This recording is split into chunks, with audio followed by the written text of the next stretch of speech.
যুবকেরা, হে আমার মুরব্বিয়ানেরা, বাবারা শুনে রেখে দিন, জেনে রেখে দিন বাবা।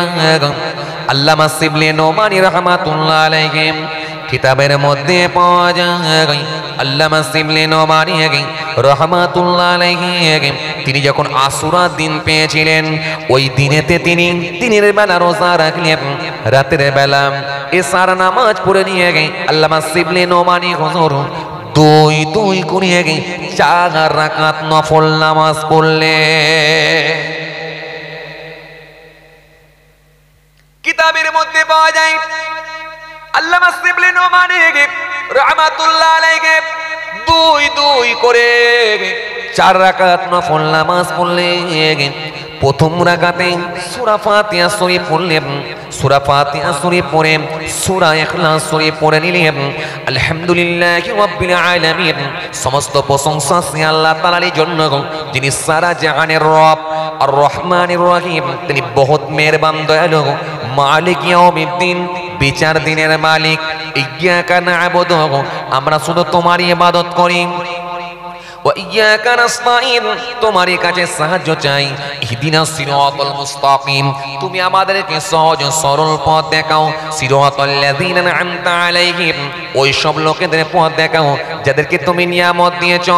গায়রিল মাগদুবি আলাইহিম ওয়ালাদ-দাল্লিন, যাদের উপর গজব পড়ে নিয়ে গই পথহারা পথ ভ্রষ্ট হয়নি। আরো জোরে বলেন, আরো জোরে বলেন। আল্লামা শিবলি নোমানী রহমাতুল্লাহ আলাইহি কিতাবের মধ্যে পাওয়া যায়, তিনি বলছেন আমি আর থাকতে না পেরে এই আমি মুহররমের আশুরার দিনে 10 তারিখে গিয়ে আমি দুই করে 4 রাকাত নফল নামাজ পড়লাম। 4 রাকাত নফল নামাজ পড়লাম। প্রথম রাকাতে সূরা ফাতিহা শরীফ পড়লাম, আমি 15 বার সূরা ইখলাস শরীফ পড়লাম। দ্বিতীয় রাকাতে সূরা ফাতিহা শরীফ পড়লাম, 15 বার সূরা ইখলাস শরীফ পড়লাম। ডান দিকে সালাম ফেরালাম, বাঁ দিকে সালাম ফেরালাম, আবার পুনরায় ফিরে আবার নামাজ পড়তে দাঁড়ালাম। প্রথম রাকাতে সূরা ফাতিহা শরীফ পড়লাম, আবার সূরা ইখলাস শরীফ পড়তে লাগলাম। গুনে 15 বার সূরা ইখলাস শরীফ পড়লাম। 15 বার সূরা ইখলাস শরীফ পড়ে ডান দিকে বাঁ দিকে সালাম ফিরিয়ে দিয়ে দুই করে 4 রাকাত নামাজ পড়ে হাত দুখানা তুলে আল্লাহ পাকের দরবারে একটু মানাজাত করতে লাগলাম। ও রব্বুল আলামিন, আল্লাহ, ও দয়াময় আল্লাহ, ও বর আল্লাহ, আল্লাহ আল্লাহ, আজকের দিনে যদি কোনো সওয়াব দিয়ে থাকেন, কোনো নেকি দিয়ে থাকেন, এই সামান্য সওয়াবটাকে নিয়ে আমার রাসূলুল্লাহর দরবারে পৌঁছে দেবেন। এই সামান্য সওয়াবটাকে নিয়ে আমার নবীর কলিজার টুকরা নাতিদের কাছে পৌঁছাবেন, আমার রাসূলুল্লাহর বংশধরদের কাছে পৌঁছে দেবেন। আরো জোরে বলেন। হযরত শিবলি নোমানী রাহমাতুল্লাহ আলাইহি তিনি বলছেন আমি একটুখানি আমি থাকতে না পেরে আমি একটু সওয়াবরেশানি করে দিলাম, সওয়াবরেশানি করে দিলাম, দোয়া খায়ের করে দিলাম। কিতাবের মধ্যে পাওয়া যায় আল্লামা শিবলি নোমানী বলে এই সওয়াবরেশানি করে দিয়ে রাতের অন্ধকারে যখন আমি বিছানায় শুয়ে আছি, হঠাৎ করে আমি দেখতে পেলাম আমি ঘুমিয়ে আছি, হঠাৎ করে আমি দেখতে পেলাম গোটা ঘরটা নূর আর নূর হয়ে গেছে, আলো আর আলো হয়ে গেছে। একজন নূরানি চেহারার মানুষ এসে হাজির হয়ে গেছেন। ওই নূরানি চেহারার মানুষটাকে দেখে আমি হতভম্ব হলাম, আমি অবাক হয়ে গেলাম। আমি নূরানি চেহারার মানুষটাকে দেখে জিজ্ঞাসা করলাম, হুজুর আপনি কে? এত সুন্দর নূরানি চেহারা কখনো তো আমি দেখি না, হুজুর আপনি কে? ওই নূরানি চেহারার মানুষটা আমাকে বলেছিলেন, এ শিবলি নোমানী, শুনে রেখে দাও, জেনে রেখে দাও, তুমি কি আমায় চিনতে পারো না? তুমি কি আমায় বুঝতে পারো না? আমি হলাম রাসূলুল্লাহর কলিজার টুকরা নাতি হযরত ইমাম হুসাইন, তোমার সামনে দাঁড়িয়ে আছি। আরো জোরে বলেন, আরো জোরে বলেন। আরো জোরে বলেন। আমি সেই সময় থাকতে না পেরে বিশ্বনবীর কলিজার টুকরা নাতিকে কিভাবে সম্মান দেব আমি আর সহ্য করতে পারলাম না। ওই নুরানি চেহারার মানুষ হযরত ইমাম হোসাইন হুজুর বলেছিলেন, হে শিবলি নোমানি, ব্যস্ত হবার কোনো দরকার নাই, আজকে তোমাকে আমি একটা সংবাদ দেওয়ার জন্য এসেছি। শিবলি নোমানি, শুনে রেখে দাও, জেনে রেখে দাও, তুমি দিনের বেলা রোজা রেখেছিলে, রাত্রিতে ফজিলতের দিক দিয়ে মনে করে রাত্রিতে থাকতে না পেরে দিনে রোজা রেখে রাতে তুমি দুই দুই করে 4 রাকাত নফল নামাজ পড়েছো, আর রাসূলুল্লাহর কলিজার টুকরা নাতিদের কথা মনে করে সওয়াবের সানি করেছো, দোয়া খায়ের করে দিয়েছো, সওয়াবের সানি করে দিয়েছো। আমার আল্লাহ পাক তোমার ওই দোয়াকে কবুল করে নিয়ে ওই সওয়াবের সানিকে কবুল করে নিয়ে রাসূলুল্লাহর কলিজার টুকরাদের কাছে পৌঁছে দিয়েছেন। আরো জোরে বলেন, আরো জোরে বলেন। এ শিবলি নোমানি, শুনে রেখে দাও, জেনে রেখে দাও, আজকে তোমাকে একটা সুসংবাদ দিয়ে যাই। তুমি নবী বংশের আওলাদদের জন্য যেমন সওয়াব রেসানি করেছো, কাল কিয়ামতের ময়দানে মাসারে হাসরের দিনে যেদিনে আমার আল্লাহ কোটি কোটি কোটি কোটি তার বান্দা বান্দিদিগকে দাঁড় করাবেন, সেই দিনেও আমরা রাসূলুল্লাহর কলিজার টুকরা নাতি রাসূলুল্লাহর বংশধরেরা নবী বংশের আওলাদেরা সেই দিনেতে আল্লাহ পাকের দরবারে তোমার মর্যাদা বৃদ্ধির জন্য, তোমার সম্মান বাড়ানোর জন্য আল্লাহ পাকের দরবারেতে আমরাও দোয়া করব। এই জন্য বাবাজি আমার ভাইরা শুনে রেখে দেন, আপনি পারলে এই রাতে একটু নফল ইবাদত করবেন, নফল নামাজ পড়বেন, একটু তেলাওয়াতে কোরআন শরীফ পড়বেন, একটু রোজা রাখবেন, এগুলো করবেন। কিন্তু এই মাসে সমস্ত রকম অন্যায় কাজগুলোকে বর্জন করবেন। সমস্ত রকম অন্যায় কাজ, সমস্ত রকম অন্যায় কাজ কেমন? এই মাসেতে আপনি লোকের সঙ্গে প্রতারণা করবেন না, এই মাসেতে আপনি মিথ্যা বলবেন না, এই মাসেতে আপনি গীবত বলবেন না, এই মাসেতে আপনি আপনার কি বলে লোককে ঠকাবেন না, এই মাসেতে আপনি পাল্লা পরিমাণে কম দেবেন না। তা বলে শুধু যে এই মাসটাতেই করবেন আর বাকি অন্য মাসে করবেন না, এটা কিন্তু বলছি না। আপনি এই মাস থেকে স্টার্ট করবেন, আরবি মাসের প্রথম মাস, এই মাস থেকে স্টার্ট করবেন যে এই মাস থেকে আমি ওয়াদা করছি আল্লাহ মানুষের সঙ্গে প্রতারণা করব না, এই মাস থেকে আমি ওয়াদা করছি আল্লাহ চিটিংবাজি করব না, এই মাস থেকে আমি ওয়াদা করছি আল্লাহ পাল্লা পরিমাণে কম দেবো না, ভালো বেগুনের সঙ্গে কানা বেগুন পাইল করে বুড়ো কাস্টমার দিকে ব্যাগে ঢুকিয়ে দেবো না, এই মাস থেকে আমি ওয়াদা করছি আল্লাহ পেট্রোলের সঙ্গে কেরোসিন পাইল করে আর পেট্রোলের সঙ্গে কেরোসিন পাইল করে দূরের কাস্টমার দিকে ট্যাঙ্কে ঢুকিয়ে দেবো না। এই মাস থেকে এইভাবে আপনার যেগুলো অসুবিধা, যেগুলো সমস্যা, সেই জায়গাগুলো থেকে যদি বেরিয়ে এসে আপনি যদি আল্লাহ দরবারে প্রতিশ্রুতি দিতে পারেন, অঙ্গীকার করতে পারেন, তাহলে হতে পারে এই মাস আপনার জন্য কাজে লেগে যেতে পারে। জোরে বলবেন না একটু? হ্যাঁ, এই মাসে যাদের বাপ মা হায়াতে আছে, মা বাপের সঙ্গে যেন খারাপ আচরণ করবেন না। এই মাস সেই মাস, মুহররম মাস, এই মাস দোয়া কবুলের মাস, এই মাস আত্মশুদ্ধির মাস, এই মাস ইবাদতের মাস, এই মাস তপস্যার মাস, এই মাস আল্লাহর সঙ্গে ট্রানজাকশন তৈরি করার মাস, তার নাম হলো মুহররম মাস। মুহররম মাসে আপনি গালি দিতে পারবেন না। মুহররম মাসে এমন কি যদি যুদ্ধ বিগ্রহ একেবারে ফাইনাল হয়ে যায়, তবুও যুদ্ধ করার অনুমতি ইসলাম দেয় না। এই মাসে কিন্তু করতে পারবেন না, পারবেন না। এই মাসে গালাগালি দিতে পারবেন না, মারামারি করতে পারবেন না, চগলখড়ি করতে পারবেন না। মুহররম মাসের সম্মান দিতে হবে, মুহররম মাস থেকে বেঁচে থাকার চেষ্টা করতে হবে। যাদের মা বাপ হায়াতে আছে, মা বাপের সঙ্গে অন্তত ভালো আচরণ, ভালো ব্যবহারটা করতে হবে। এই মুহররম মাস থেকে স্টার্ট করতে হবে। আজকে তো সমাজের দিকে আমরা তাকালে দেখতে পাই অনেক যুবকরা দেখা যায় মা বাপের সঙ্গে খারাপ আচরণ করে। আছে না নাই? একটু কথা বলেন, আছে না নাই? অনেক যুবক ছেলেরা দেখা যায় বাপের সঙ্গে লাল চোখ দেখিয়ে কথা বলে। অনেক যুবক ছেলেরা দেখা যায় মাকে গলা উঁচু করে কথা বলে, মাকে গালাগালি দেয়। অনেক যুবক ছেলে আছে না নাই? কথা বলেন, আছে না নাই? খারাপ ব্যবহার করে, উঁচু গলায় কথা বলে, মাকে গালাগালি দেয়, অথচ বন্ধুর কথাই প্রাধান্য বেশি দেয়। জি, আমার মতো হুজুর গেলে, আমার মতো ভাইজান গেলে, আমার মতো হুজুর গেলে দেখা যাচ্ছে তাকে যত্ন সহকারে খাওয়ায়, হাফেজ সাহেবকে দিয়ে আপনার ইমাম সাহেবকে কি বলে লুঙ্গি দেয়, পাঞ্জাবি ছিট দেয়, কিন্তু বাপের সঙ্গে খারাপ আচরণ করে, লাল চোখ দেখিয়ে কথা বলে, বাপের সঙ্গে ভালো ব্যবহার করে নাই। লিখে রেখে দেন, লিখে রেখে দেন, পৃথিবীর জমিনে যত হুজুর, পীর সাহেব, বক্তা, ওয়াইজিন সবাই যদি আপনার পক্ষে দোয়া করে আর আপনার মা বাপ যদি আপনার বিপক্ষে দোয়া করে, মা বাপের বদদোয়াটাই আল্লাহর দরবারে কবুল হবে। জোরে বলবেন না? আরো জোরে হয় না? মহানবী সাল্লাল্লাহু আলাইহি সাল্লাম বললেন, তিনটে শ্রেণীর মানুষের জবানের দোয়া তৎক্ষণাৎ আল্লাহর দরবারে কবুল হয়। দাওয়াতুল মাজলুম, দাওয়াতুল মুসাফির ওয়া দাওয়াতুল ওয়ালিদি আলা ওয়ালাদিহি। আল্লাহ নবী বিশ্ব নবী বললেন, এক নাম্বার হলো মাজলুম ব্যক্তির জবানের দোয়া কবুল হয়, দুই নাম্বার হলো মুসাফিরের জবানের দোয়া কবুল হয়, তিন নাম্বার হলো ছেলে মেয়ের জন্য তার আব্বা মায়ের দোয়া, পিতা মাতার দোয়া মহান আল্লাহর দরবারে তৎক্ষণাৎ কবুল হয়ে যায়। হাদিস পাকের মধ্যে এসেছে, বিশ্ব নবী বলেছেন, হযরতে উমামা থেকে বর্ণিত হাদিস, ওয়া আনাবি উমামা রাদিয়াল্লাহু তাআলা ক্বালা ক্বালা রাসূলুল্লাহ সাল্লাল্লাহু আলাইহি ওয়াসাল্লাম হুমা জান্নাতুকা ওয়া নারুকা। আল্লাহ নবী নূর নবী বললেন, বাপ মা তোমাদের জন্য হবে জান্নাত আর মা বাপ তোমাদের জন্য হবে জাহান্নাম।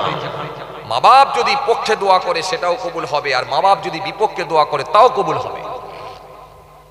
সেই বাপের সঙ্গে আপনি উঁচু গলায় কথা বলেন, মাকে আপনি গালি দেন, এগুলো দেবেন না। এই মুহররম মাস থেকে স্টার্ট করেন। বাপ মার সঙ্গে যদি খারাপ ব্যবহার করে থাকেন, পা দুটো ধরে মাফ চেয়ে এলেন, আব্বা ক্ষমা করে দেন, মা ক্ষমা করে দেন, ভুল করে ফেলেছি, না জেনে করে ফেলেছি, আর এরকম কথা বলবো না, ক্ষমা করে দেন, বলে নেন, বলে নেন। এটা আপনার উপকারে আসবে। মা খুশি হয়ে গিয়ে ছেলেকে বুকে টেনে নেবে, আর ওটাই আপনার জন্য আল্লাহ রাব্বুল আলামিন নাজাতের ওসিলা করে দেবে।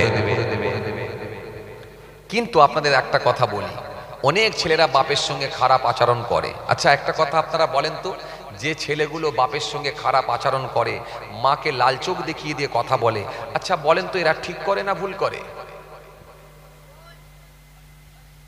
ছোট একটা বাচ্চা ছেলে বলছে ভুল, বাকি তার মানে সবাই বলছেন ঠিক, তাই তো নাকি? মানে ঠিকের দিকে আছেন আপনারা? হ্যাঁ, একটু কথা বলেন না, না ঘাবড়ে যাচ্ছেন? খাতাপত্র দেখে, ফাইল দেখে, ডায়েরি দেখে ঘাবড়াচ্ছেন? তো ঘাবড়াবার কিছু নেই, তো প্রতি বছরের খেলা দেখেছেন তো অবাক হবার কি আছে? প্রতি বছরই তো আপনারা ডায়েরিতে লিখে দেন। দেবে কি দেবে না জানিনি আমি, তবে খাতায় লিখে দেবে। হ্যাঁ কি গো, কথা বলেন, কষ্ট হচ্ছে আপনাদের? জোর করে বলেন কষ্ট হচ্ছে? তাহলে একবার তাকবীর দেন না, আরে তাকবীর, আওয়াজ করে দেন না, না আরে তাকবীর, জোর করে দেন না, না আরে তাকবীর। আর 15-20 মিনিট যদি থাকি আপনারা থাকবেন? জোর করে বলেন থাকবেন? যারা থাকবেন না হাত তুলুন।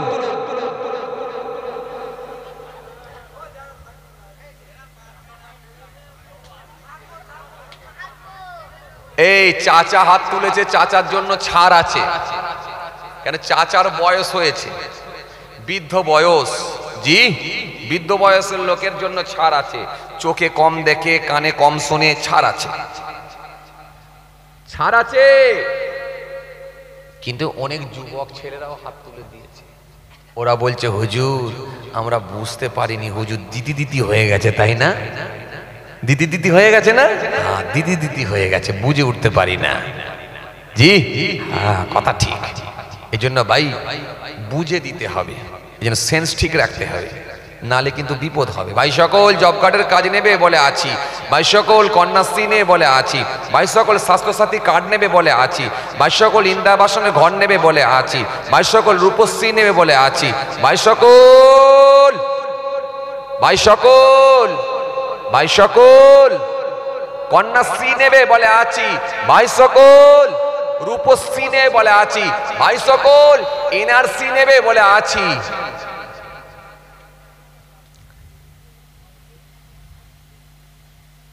যা বলছে আছি। আর এখন আসামের লোক বলছে না না আর লুবুনি, লুবুনি আর দরকার নেই, আর লুবুনি বললে হবে।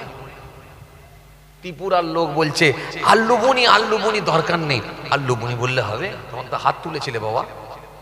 হ্যাঁ, ইউপির লোকেরা বলেছে না আর লুবুনি, আর লুবুনি বললে হবে। বাংলার লোকেরা খুব সচেতন, ঠান্ডা ব্রেনে ভোট দিয়েছিল। জি কিন্তু মনে হয় সেই নুন চাকতি আবার প্র্যাকটিস করবে বলে তৈরি হচ্ছে। বলো কেমন লাগে একবার এনআরসিটা দেখি। সবই তো দেখলাম, একবার দেখি। জি, এখন তো যা খেলা চলছে খালি চোর ডাকাতের খেলা, তাই না? কথা বলেন। কিছু লোক চোর চোর চোর চোর করে আওয়াজ তুলছে। কারা আওয়াজ তুলছে? তারা আবার ডাকাত। তাহলে আপনি কাকে সাপোর্ট করবেন? চোর ডাকাতের খেলা শুরু হয়েছে। জি, অথচ আমরা সোশ্যাল মিডিয়ার মাধ্যমে জানতে পেরেছি এই ভারতবর্ষ থেকে জি হাজার হাজার কোটি টাকা যারা লুট করে নিয়ে চলে গেছে, আদানি, আম্বানি, ললিত মোদি, সব আমরা নাম জানি। কথা ঠিক কিনা? জি, এই ভারতবর্ষের ইকোনমি আজকে কোথায় নেমে গেছে আমরা জানি। পেট্রোলের দাম কোথায় গিয়ে পৌঁছেছে, গ্যাসের দাম কোথায় গিয়ে পৌঁছেছে আমরা জানি। জি, আমরা জানি। এই ভারতবর্ষের জমিনে আপনাদের জানা আছে বাবাজি এলআইসি বিক্রি করে দেওয়া হয়েছে, আপনাদের জানা আছে। কিন্তু হলে কি হবে? যদি ডাকাতের ক্ষমতা বেশি হয় তাহলে চোরের অবস্থা খারাপ। কথা ঠিক কিনা ভুল বলে? এখন যা খেলা চলছে চোর ডাকাতের। জি, আমি কাউকে লক্ষ্য করে বলি না, কারোর সঙ্গে আমার কোনো দলকে আমি সাপোর্টও করি না, কারণ আমি কোনো নিজস্ব দল করি না। আমি যাই আল্লাহর কথা, নবীর কথা বলার জন্য।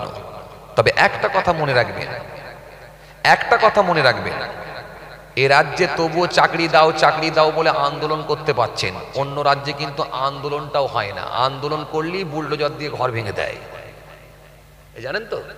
এটা মনে রাখবেন।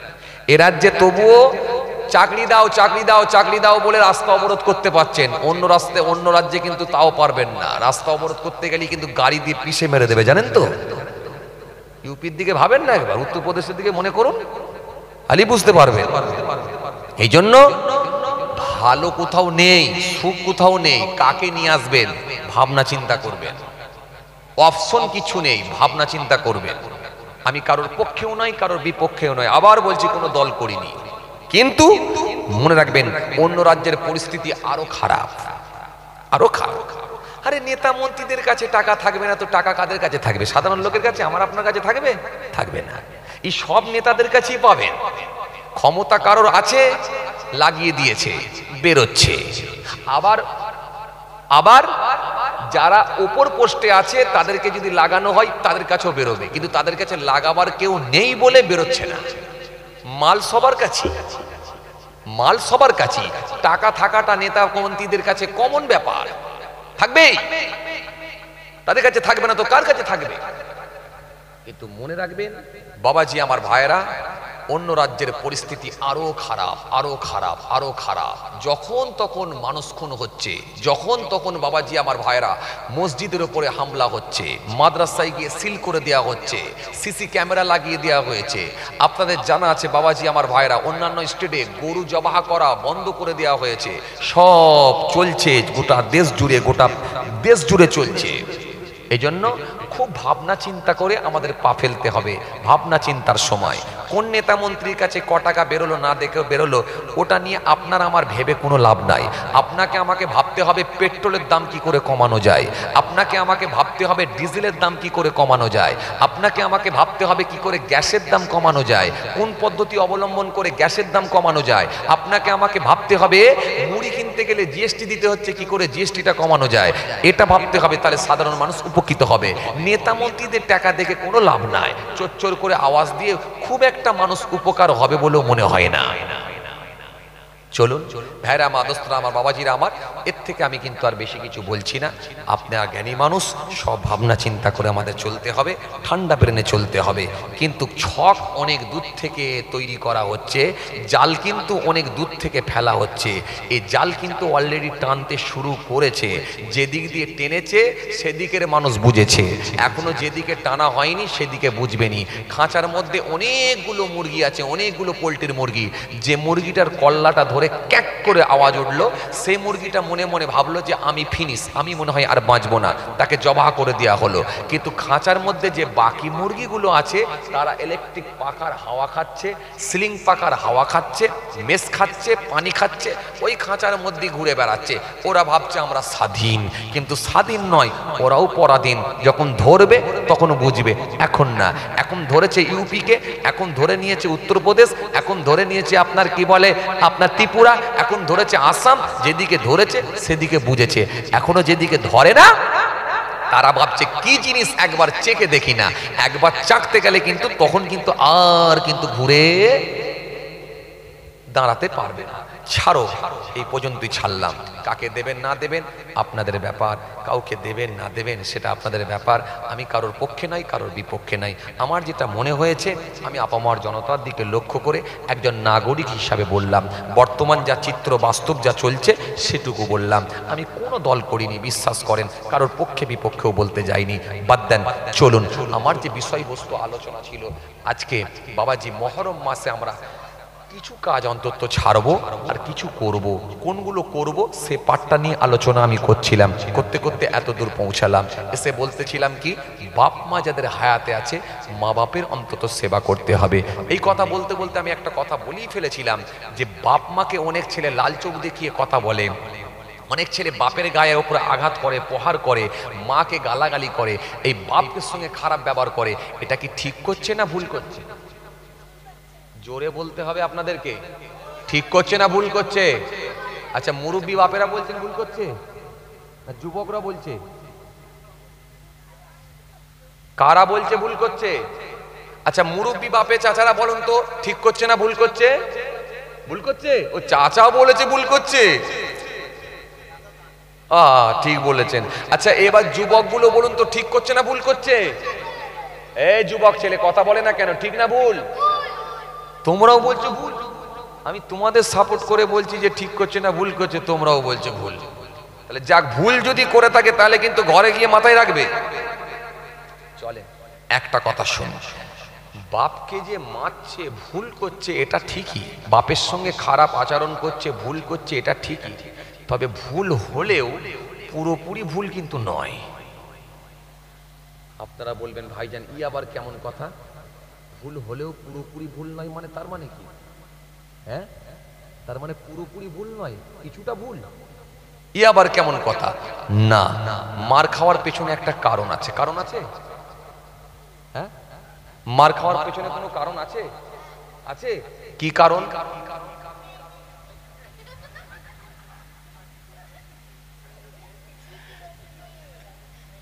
মার খাওয়ার পেছনে কি কোনো কারণ আছে? আর বলে না। আচ্ছা চাচা বলুন, মার খাওয়ার পেছনে কোনো কারণ আছে?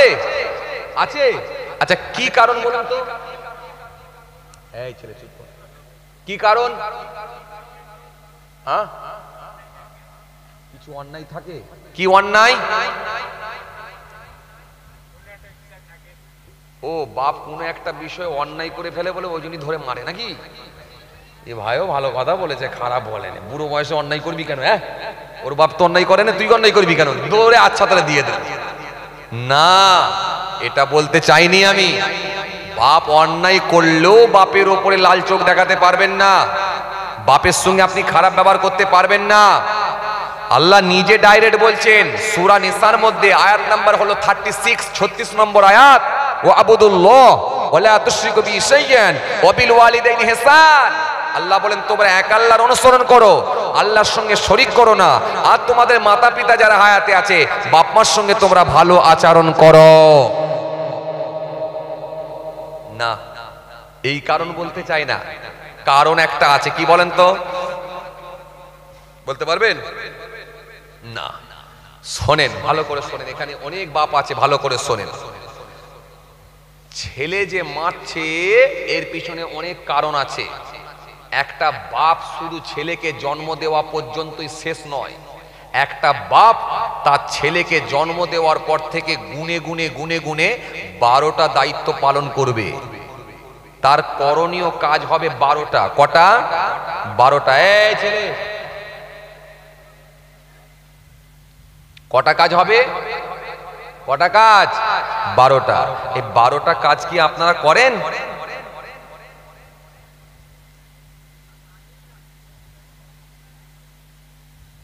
বলবো দু একটা?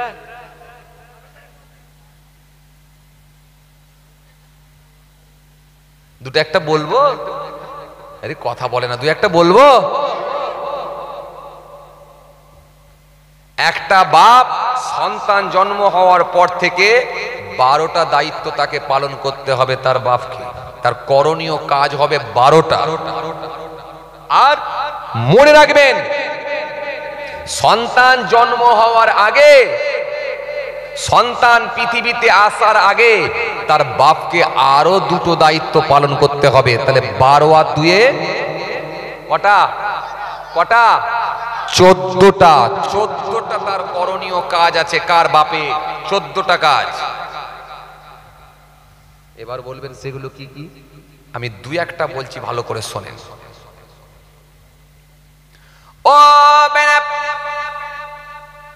ও মা যাওয়া যুবকেরা, হে আমার মুরব্বিয়ানেরা, বাবারা শুনে রেখে দিন, জেনে রেখে দিন বাবা। হযরত ওমর ফারুক রাদিয়াল্লাহু তাআলা আনহু, মুসলিম জানে দ্বিতীয় খলিফা হযরত ওমর ফারুক রাদিয়াল্লাহু তাআলা আনহু। হযরত ওমর ফারুক দরবারে আছেন, হঠাৎ করে দেখা যায় একজন বৃদ্ধ লোক, একজন বয়স্ক মানুষ তার একটা যুবক ছেলেকে সাথে করে নিয়ে হযরত ওমর ফারুক হুজুরের দরবারে এসে হাজির হয়ে গেলেন।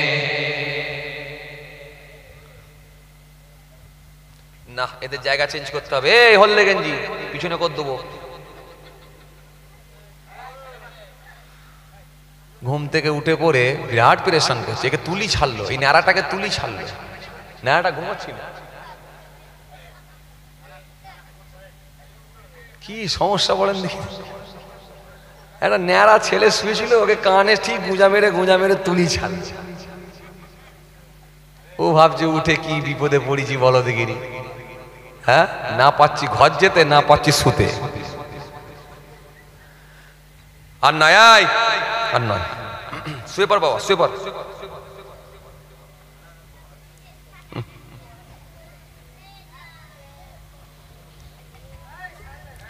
চুপ কর, তাকান।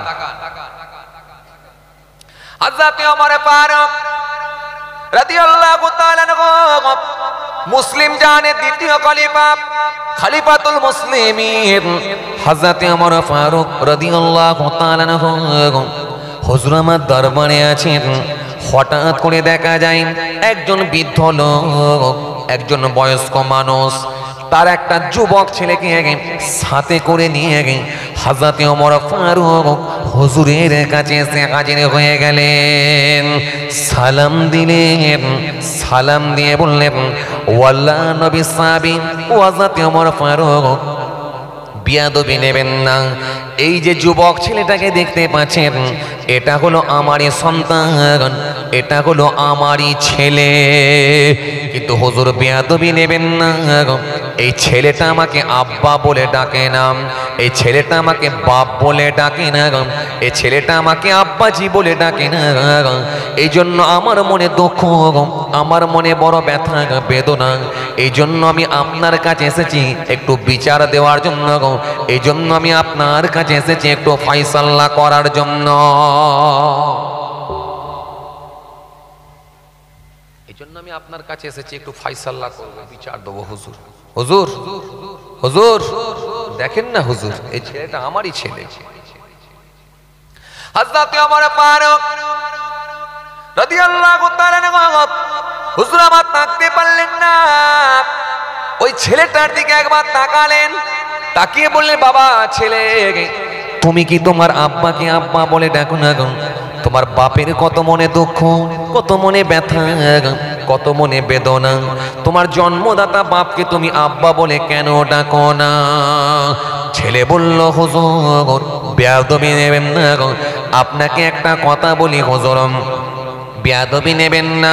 হুজুর আপনি কি আমার বাপের কথা শুনে বিচার করবেন না? আমারও কিছু কথা আছে, এগুলোকেও আপনি শুনবেন। হযরত ওমর ফারুক সেই সময় বললেন, বিচার যদি করতে হয় এক পক্ষর কথা শুনে বিচার করা যায় না, বিচার করতে হলে দুপক্ষরই কথা শুনতে হবে। এ কি আর আজকের নেতাদের বিচার? এ কি আর আজকের রাজনীতির নেতাদের বিচার? যার জমি বর্গা হচ্ছে তাকে জেলে ঢুকাচ্ছে, কথা ঠিক কিনা? যে বর্গা করছে সে ঘুরে বেড়াচ্ছে। কথা বলো। হ্যাঁ, যে নারীকে নির্যাতন করা হচ্ছে তাকে জেলে ঢুকাচ্ছে, যে নির্যাতন করছে, যে রেপ করছে, সে ছেলেটা ঘুরে বেড়াচ্ছে। কেন? তার হাতে ঝান্ডা আছে, সে একটা দলের ব্যানারে আছে, তাকে কেউ কিছু করতে পারবে না। আজকে যার উপরে অত্যাচার হচ্ছে তাকে জেলে ঢুকাচ্ছে, সিস্টেম আলাদা। কিন্তু ওমর ফারুক হুজুর বললেন, বিচার যদি করতে হয় দুপক্ষর কথা শুনি আমাকে বিচার করতে হবে, না হলে আমি বিচার করতে পারবো না। এই ছেলে, তোমাদেরকে আমি কথা বলতে বারণ করেছি, বাচ্চা চুপ করো। খেয়াল করে, লক্ষ্য করেন, হযরতে ওমর ফারুক বললেন দুপক্ষর কথা শুনি আমাকে বিচার করতে হবে। হযরতে ওমর ফারুক তিনি এমন একজন লিডার ছিলেন, এমন একজন নেতা ছিলেন, আপনি অবাক হবেন। হযরতে ওমর ফারুক রাজ দরবারের যখন কোনো হিসাব করতেন, ওই হিসাবটা যখন করছেন হযরতে ওমর ফারুক রাতের অন্ধকারে, সেই আপনার কি বলে পলতে দেওয়া সেই যে আপনার কি বলে লণ্ঠন জ্বালিয়ে হিসাব করছেন। এই হিসাব করতে করতে হঠাৎ করে দেখা যায় একজন লোক এসে হাজির হয়ে গেল, এসে হুজুরকে সালাম দিল। সালাম দেওয়ার পরে বলল, হুজুর আমার নিজস্ব কিছু কথা আপনার কাছে আছে। হযরতে ওমর ফারুক সঙ্গে সঙ্গে ওই লণ্ঠন, ওই যে আপনার নম্ফর আলোটাকে হাত দিয়ে নিভিয়ে দিলেন, অন্ধকার করে দিলেন, দিয়ে বললেন, বাবা এবার তোমার কি কথা আছে আমাকে বলো। লোকটার মনটা খারাপ হয়ে গেল, এতক্ষণ একটা নম্ফ জ্বলছিল, লণ্ঠন জ্বলছিল, আর একটা নম্ফ জ্বলছিল, আর আমি ঢুকতেই লণ্ঠনটা বন্ধ করে দিলেন, আমি কি এমন অন্যায় করেছি? মনটা খুব খারাপ হয়ে গেল। আর কথা বললে অন্তত একটু মুখ দেখে দেখে কথা বললে ভালো লাগে, আর আপনি অন্ধকার করে দিলেন, এই অন্ধকারে আপনার সঙ্গে কথা বলবো? হযরতে ওমর ফারুক হুজুর সেই সময় বললেন, বাবা কি বলবো তোমাকে বলো দেখিনি, একটা কথা শোনো। এতক্ষণ আমি যে দরবারের হিসাব করছিলাম, এই মদিনা স্টেটের আমি যে হিসাব করছিলাম, এই আমি যে একজন খলিফা, আমার যে হিসাব করতে হয়, স্টেটের হিসাব করতে হয় বা এই মদিনার হিসাব করতে হয়, এই হিসাবগুলোকে যখন আমি করছিলাম, ওই ফান্ডের টাকায় ওই লম্ফ জ্বালানো ছিল, ওই টাকাটা তখন সরকারি হিসাব ছিল। কিন্তু এখন যখন তোমার সঙ্গে আমি পার্সোনাল কথা বলবো, পার্সোনাল কথা বলতে গেলে তোমার আমার কথা হবে, সুতরাং এই টাকাটাই ওই টাকার তেল পোড়ালে আল্লাহর দরবারে আমি গ্রেফতার হয়ে যাব, এই জন্য আমি নম্ফটাকে বন্ধ করে দিলাম।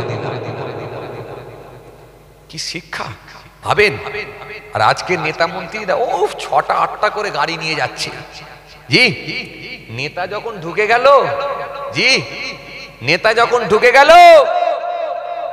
ড্রাইভার এসি স্করপিওর ভেতরে ঢুকে এসি চালিয়ে দিয়ে ঘুমিয়ে পড়লো। পয়সা তো সব ওই দিক থেকে আসবে, এই দিকে কেন? আর উনি একটু কথা বলবেন, সেই কথার আলোটা যেটা জ্বলবে, একটু কেরোসিন খরচা হবে, সেটা আল্লাহর দরবারে হিসাব দিতে হবে, কারণ এটা তো কোনো সরকারি কাজ নয়। এই জন্য এই কাজটা করছি আমি, তোমার সঙ্গে কথা বলতে গিয়ে যতটুকু সময় নেব, এই লণ্ঠনটা বা এই নম্ফটা জ্বললে এতে হতে পারে আল্লাহ নারাজ হয়ে যেতে পারে, কিয়ামতের দরবারে হিসাব নিতে পারে, এই জন্য আমি লম্ফটাকে বা লণ্ঠনটাকে বন্ধ করে দিলাম। বুঝতে পারছেন? সেই ওমর ফারুক বিচার করছেন, মারাত্মক ব্যাপার। তিনি বিচার করতে গিয়ে শুরু করলেন, বলো ছেলে, তোমারও বলো কিছু যদি বলার থাকে করণীয়, তোমার যদি কিছু বলার থাকে সেগুলো আমাকে বলো, বলো। ওই যুবক ছেলেটা সেই সময় বললাম, ওয়াল্লাহ নবী সাহাবী ওয়াজাতি ওমর রাদিয়াল্লাহু তাআলা আনহু, বিয়াদবি নেবেন না হুজুর, বিয়াদবি নেবেন না হুজুর, হুজুর এই হুজুরা বিয়াদবি নেবেন না হুজুর। আপনাকে আমি একটা কথা জিজ্ঞাসা করতে চাই, আমার আব্বা আমার সম্পর্কে কিছু বলেছে, আমি বাপের সম্পর্কে কি বলবো হুজুর? তবে একটা কথা শুনুন হুজুর, আপনি একবার আমাকে বলুন তো দেখি, একটা বাপ পৃথিবীর জমিনে একটা ছেলের কটা হক আছে, ওই হকগুলো কটা আপনি একটুখানি বলো। এবার আপনাদেরকে আমি জিজ্ঞাসা করি, বলুন তো দেখি, ছেলের জন্য তার পিতার হক আগে, আগে ছেলের হক না আগে বাপের হক? আর হক আগে? কথা বলে না, জোর করে বলেন। ছেলের হক আপনারা বলেন কার? বাপের হক আপনারা বলেন কার? কি বিপদে পড়েছি, একটু কথা বলেন না রে বাবা। কার হক আগে, ছেলের না বাপের? হ্যাঁ, বুঝতে পেরেছি। এবার আপনারা বলেন তো দেখি, কার হক আগে, বেটার না বাপের? এই বয়স্ক লোকেরা বলেন তো, কার হক আগে?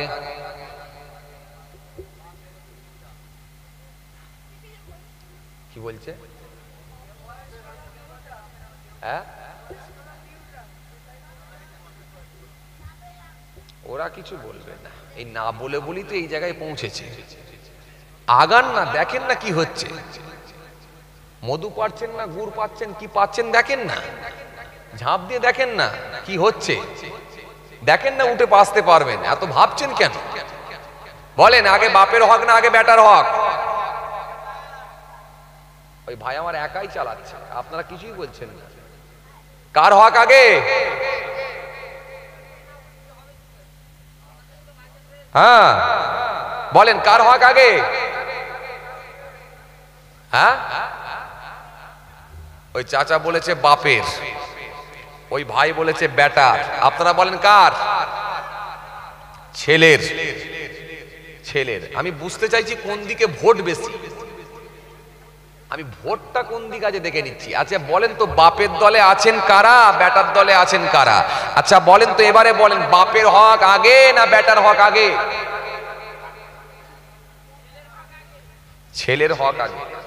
ভালো কথা বলেছে, আমার ভাইরাও বলেছে, ওইখানেও বলেছে, এই দিকে বলেছে বাপের। এই পেছন দিকে কিছু বলবেন না, এদের যা বলেছে শুনবেন। কথাবার্তা বলে না কেন রে ভাই? ঘুমোচ্ছেন নাকি?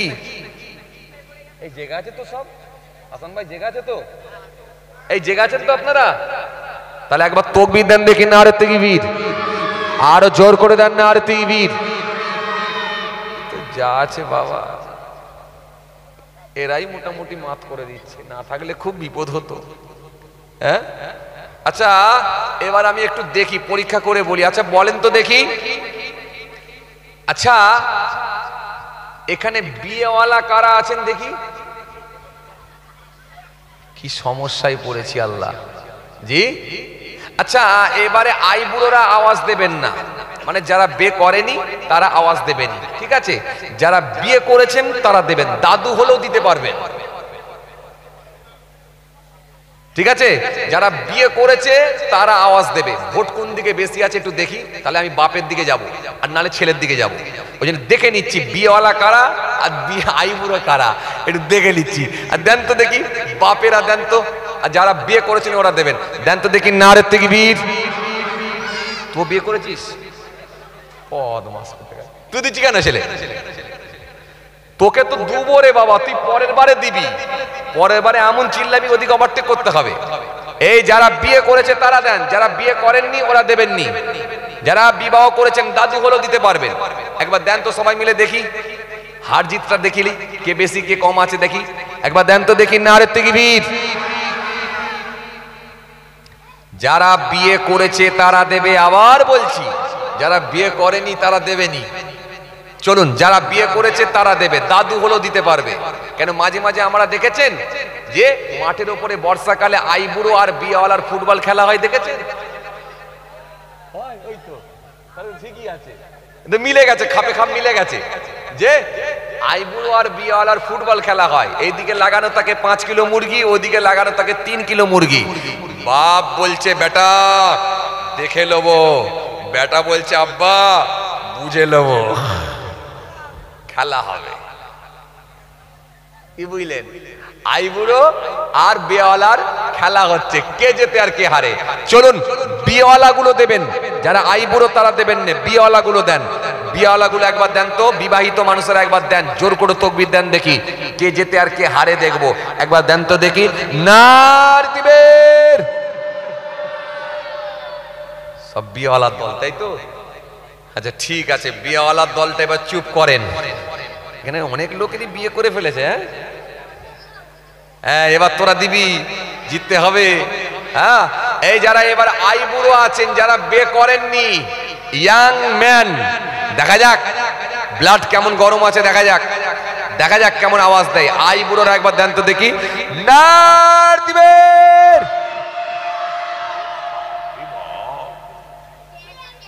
টেম্পার রে ভাই, হ্যাঁ না আগিয়ে গেল হ্যাঁ, দুবার দিয়েছো, বিয়েও করেছো আর নাও করেছো নাকি? বলছে আমি দুবার দিয়েছি, কি যন্ত্রণাই পড়েছি আল্লাহ। ও দুবার মেরেছে, যেদিকে ওকে লাগবে। তুমি যে আসলে কি করেছো আল্লাহই ভালো জানে। বিয়ে করেছো না করো না আমি কিছু ধরতে পারছি না, বলছে আমি দুবার মেরেছি। ও বিয়ে করেছে, বউ নেই, ওই জন্য দুবার দিয়েছে। একবার বিয়ে করেছে বলে দিয়েছে, একবার বউ নেই বলে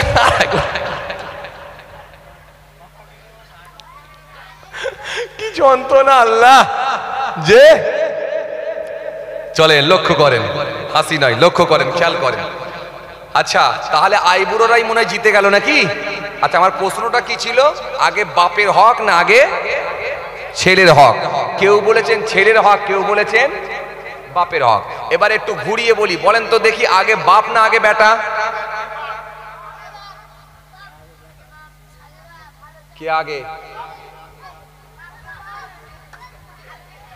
ওই কোনের ভাইটাকে আমি জিজ্ঞেস করছি, গেঞ্জিওয়ালা ভাইটাকে, কে আগে? আগে বাপ না আগে বেটা? তার মানে বাপ আসার আগেই বেটা। ও ভাঙবে না তো, মুচকে যাবে তো, ভাঙবে না। কি বিপদে পড়েছি। আচ্ছা এবারে বলেন তো, ডিম আগে না মুরগি আগে? কি আগে?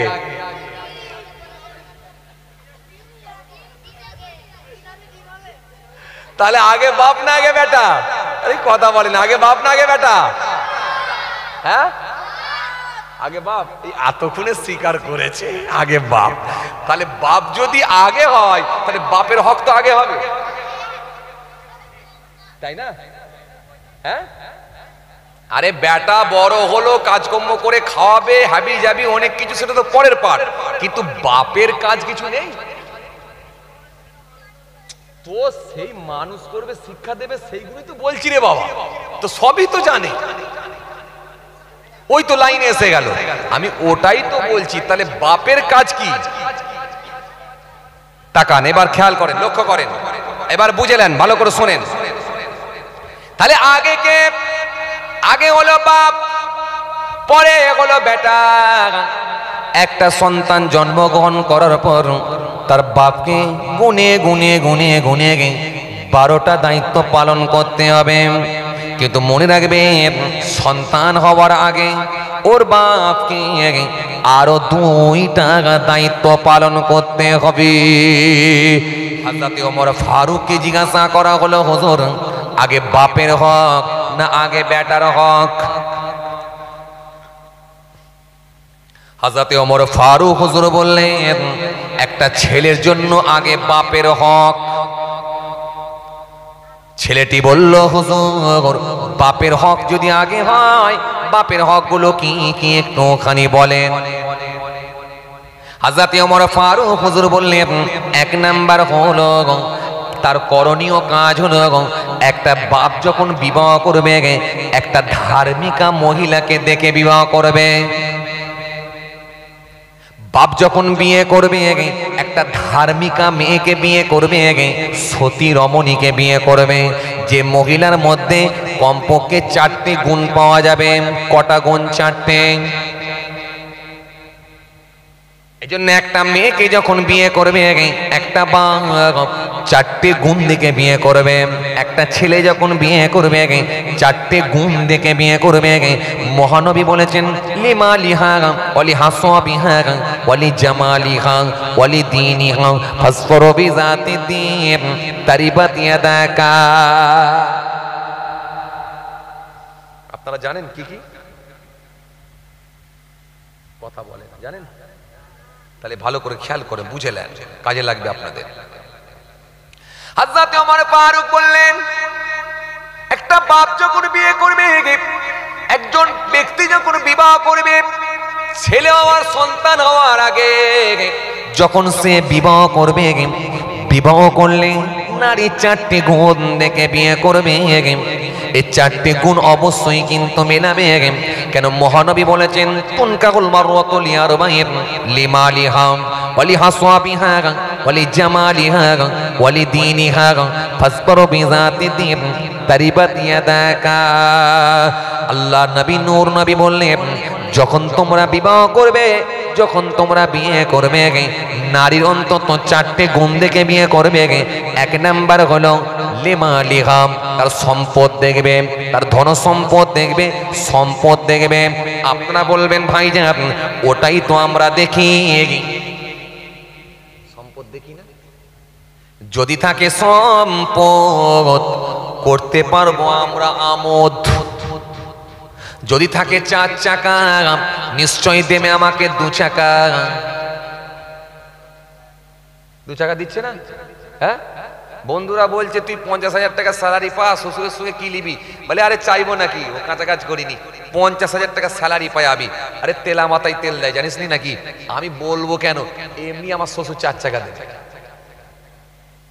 যেখানে সেখানে বিয়ে করবো নাকি মানে যার আছে তাকে আরো দিচ্ছে যার নেই তাকে দেবে না এটা বাস্তব তো হ্যাঁ কি করবে ও ভরাটে ভরবে ভালো বলেছে খারাপ বলে নাই ভরারে ভরবে যে কি বুঝলেন হ্যাঁ বিশ্বনবী সুন্দর করে বললেন কি সম্পদ দেখো বুঝলেন সম্পদ দেখো আপনারা বলবেন ভাইজান ওটাই তো আমরা দেখি না না ওই সম্পদ নয় বিশ্বনবী সুন্দর করে বললেন সম্পদ দেখো সম্পদ বলতে কেমন সম্পদ যার সঙ্গে তুমি অ্যাডজাস্ট করতে পারবে যার সঙ্গে তুমি কম্প্রোমাইজ করতে পারবে যার সঙ্গে তোমার আত্মীয়তা সম্পর্ক বহাল থাকবে এই রকম দেখে একটা তুমি বিবাহ করো তোমার বাড়িতে যদি শ্বশুর বাড়ির পক্ষ থেকে যদি 2 প্যাকেট মিষ্টি নিয়ে আসে তুমিও 1.5 প্যাকেট দিতে পারবে তোমার বাড়িতে যদি 3 প্যাকেট মিষ্টি নিয়ে আসে তুমিও 2 প্যাকেট দেওয়ার মতো ক্ষমতা রাখবে এরকম একটা দেখে তুমি আত্মীয়তা সম্পর্ক করো এই সম্পদ দেখো এই সম্পদ দেখো এটা দেখো কিন্তু একেবারে যেন 5 তলা বাড়ি থেকে যেন মেয়ে নিয়ে শোনা ওই 5 তলা বাড়ি থেকে যদি মেয়ে নিয়ে ছিটে পাড়া বাড়িতে এসে থাকবে না সে বলবে যা খাবারই দাও এই খাবারগুলো আমি খাই না আমার চাকর খাই কি তোমরা খাবার দিয়েছো এই খাবার আমি খাবো না এই বাড়িতে থাকবো না ওই বিয়েটা হবে কিন্তু পাখি থাকবে না খাঁচা থাকবে পাখি থাকবে না সুতরাং বাড়ি থাকবে তোমার বউ কিন্তু থাকবে না একেবারে ছিটে বেড়া বাড়িতে যেন 5 তলা বাড়ি থেকে নিয়ে শোনাগাম টিকবে না আর একেবারে ছিটে বেড়া বাড়ির মেয়েকে যেন 5 তলা বাড়িতে নিয়ে যাও না ওই 5 তলা বাড়িতে যখন যাবে 5 তলা বাড়িতে গিয়ে যখন ওপর দিকে ঝাড়বাতি দেখবে ডান দিকে যখন সে এসি দেখবে বাঁ দিকে যখন লাইটিং দেখবে ফার্নিচার করা আলমারি দেখবে বক্স খাট দেখবে মজা করা বাড়িতে যখন যাবে 5 তলা বাড়িতে উঠে রাতের বেলা ঘুমিয়ে ঘুমিয়ে একটা ছন্দ পড়বে কি ছিলাম কি হলাম আরো কি হব রে বাবা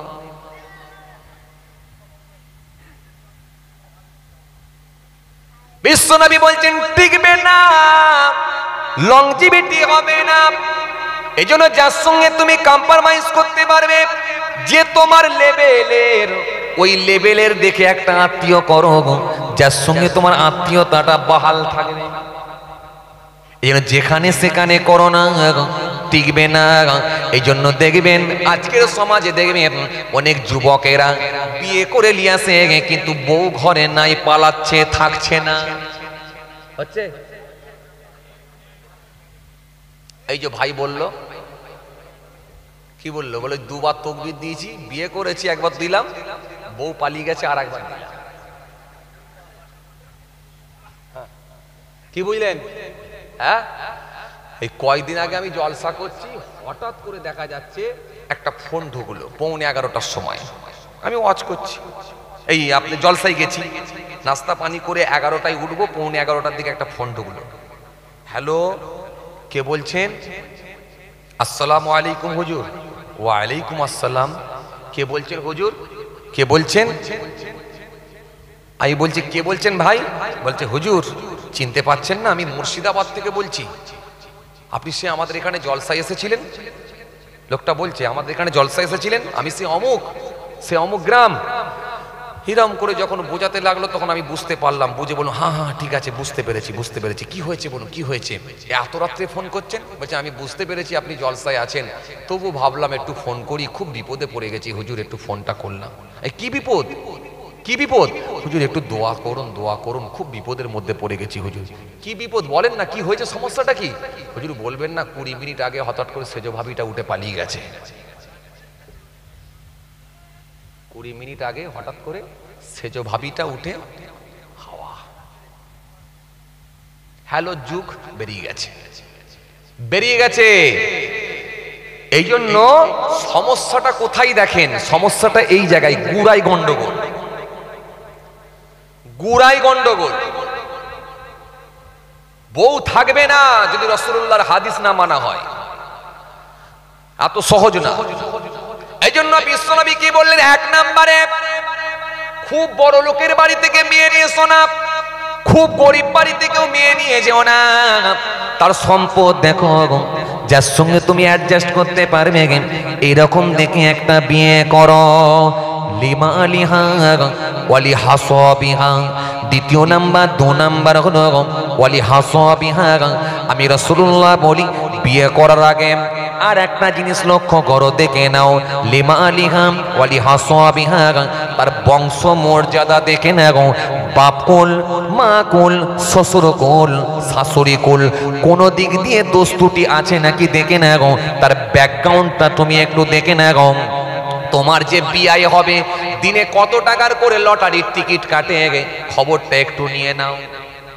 তোমার যে বিয়ান হবে, সে মাটিতে ছাগল বাঁধতে গিয়ে অন্য লোকের জমিতে ধান খাইয়ে আবার লোককে গালাগালি দিয়ে উদ্ধার করে দেয়। গালাগালিতে পিএইচডি করেছে নাকি একবার জেনে নাও। কথা মনে বুঝতে পারছেন তো? এই বাড়ি পাশে রয়েছে, বলছে হুজুর আমাদের বাড়ি পাশে রয়েছে। এই জন্য বিশ্বনবী সুন্দর করে বললেন, তোমার যে বিয়াই হবে, বিয়ান হবে, তার বাপ কুল, মা কুল, শ্বশুর কুল, শাশুড়ি কুল, এগুলো একটু লক্ষ্য করো, তার ব্যাকগ্রাউন্ড দেখে নাও।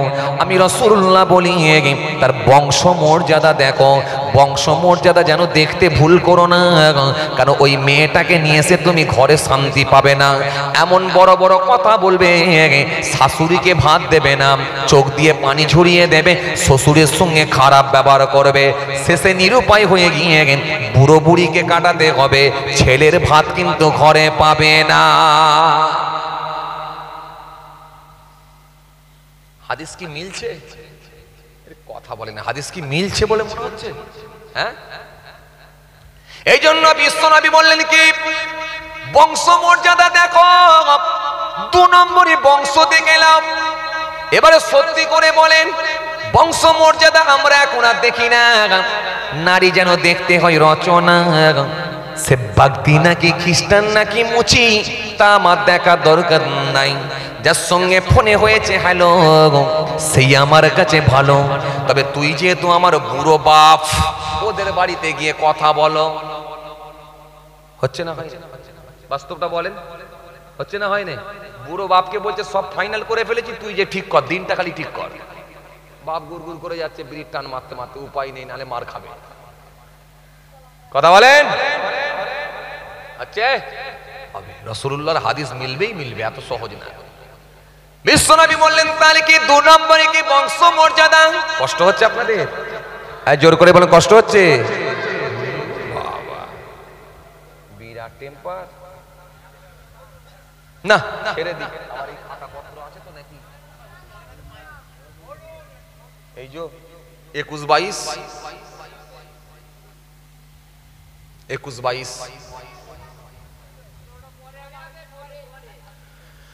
রাত যত যাবে বিপদ তত বাড়বে।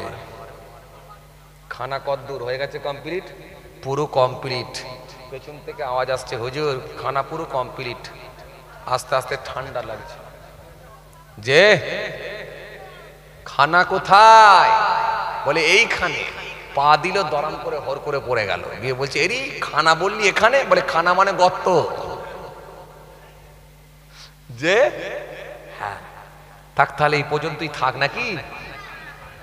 হ্যাঁ হ্যাঁ মরেছে।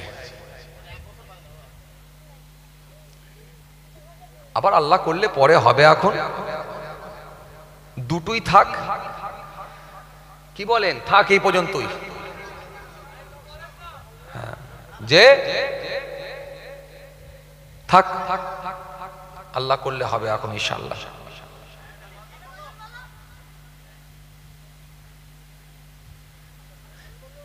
যন্ত্রণায় পড়েছি আল্লাহ, জি যন্ত্রণায় পড়েছি।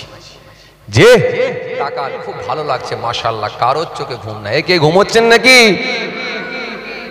সব জেগে আছেন তো মাশাআল্লাহ, ছোট ছেলেগুলো জেগে আছে। হ্যাঁ হ্যাঁ উঠে বসে পড়েছে, কথা বুঝছেন? যে তাকান। এরপরে আমার নবী আর একটা কথা বললেন কি, লিমালিহা ওয়ালি হাসাবিহা। এরপরে আমার নবী আর একটা কথা বললেন, ওয়ালি জামালিহা। একটা মহিলাকে বিয়ে করার আগে তার সৌন্দর্য দেখবে, ওই মহিলাটা দেখতে পছন্দ না পছন্দ নয় সেটা আগে দেখে নেবে। কে দেখবে?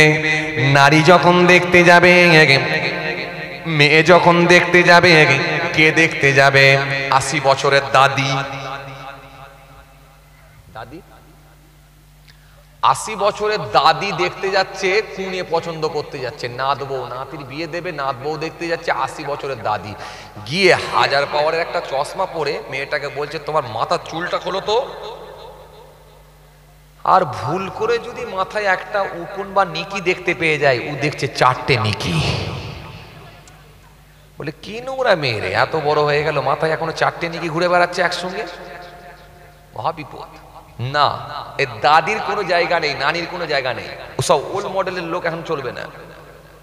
আরে বুড়ো লোকেরা রাগ করবে, বলবে হুজুর আমরা অফলাইনের লোক বলে আমাদেরকে পুরো বাদ দিয়ে দিচ্ছেন, ডিলিট করে দিচ্ছেন। না, ডিলিট না, ডিলিট না, ডিলিট এই জন্য করে দিচ্ছি কেন, বুড়োরা জান্নাতে যাবে না,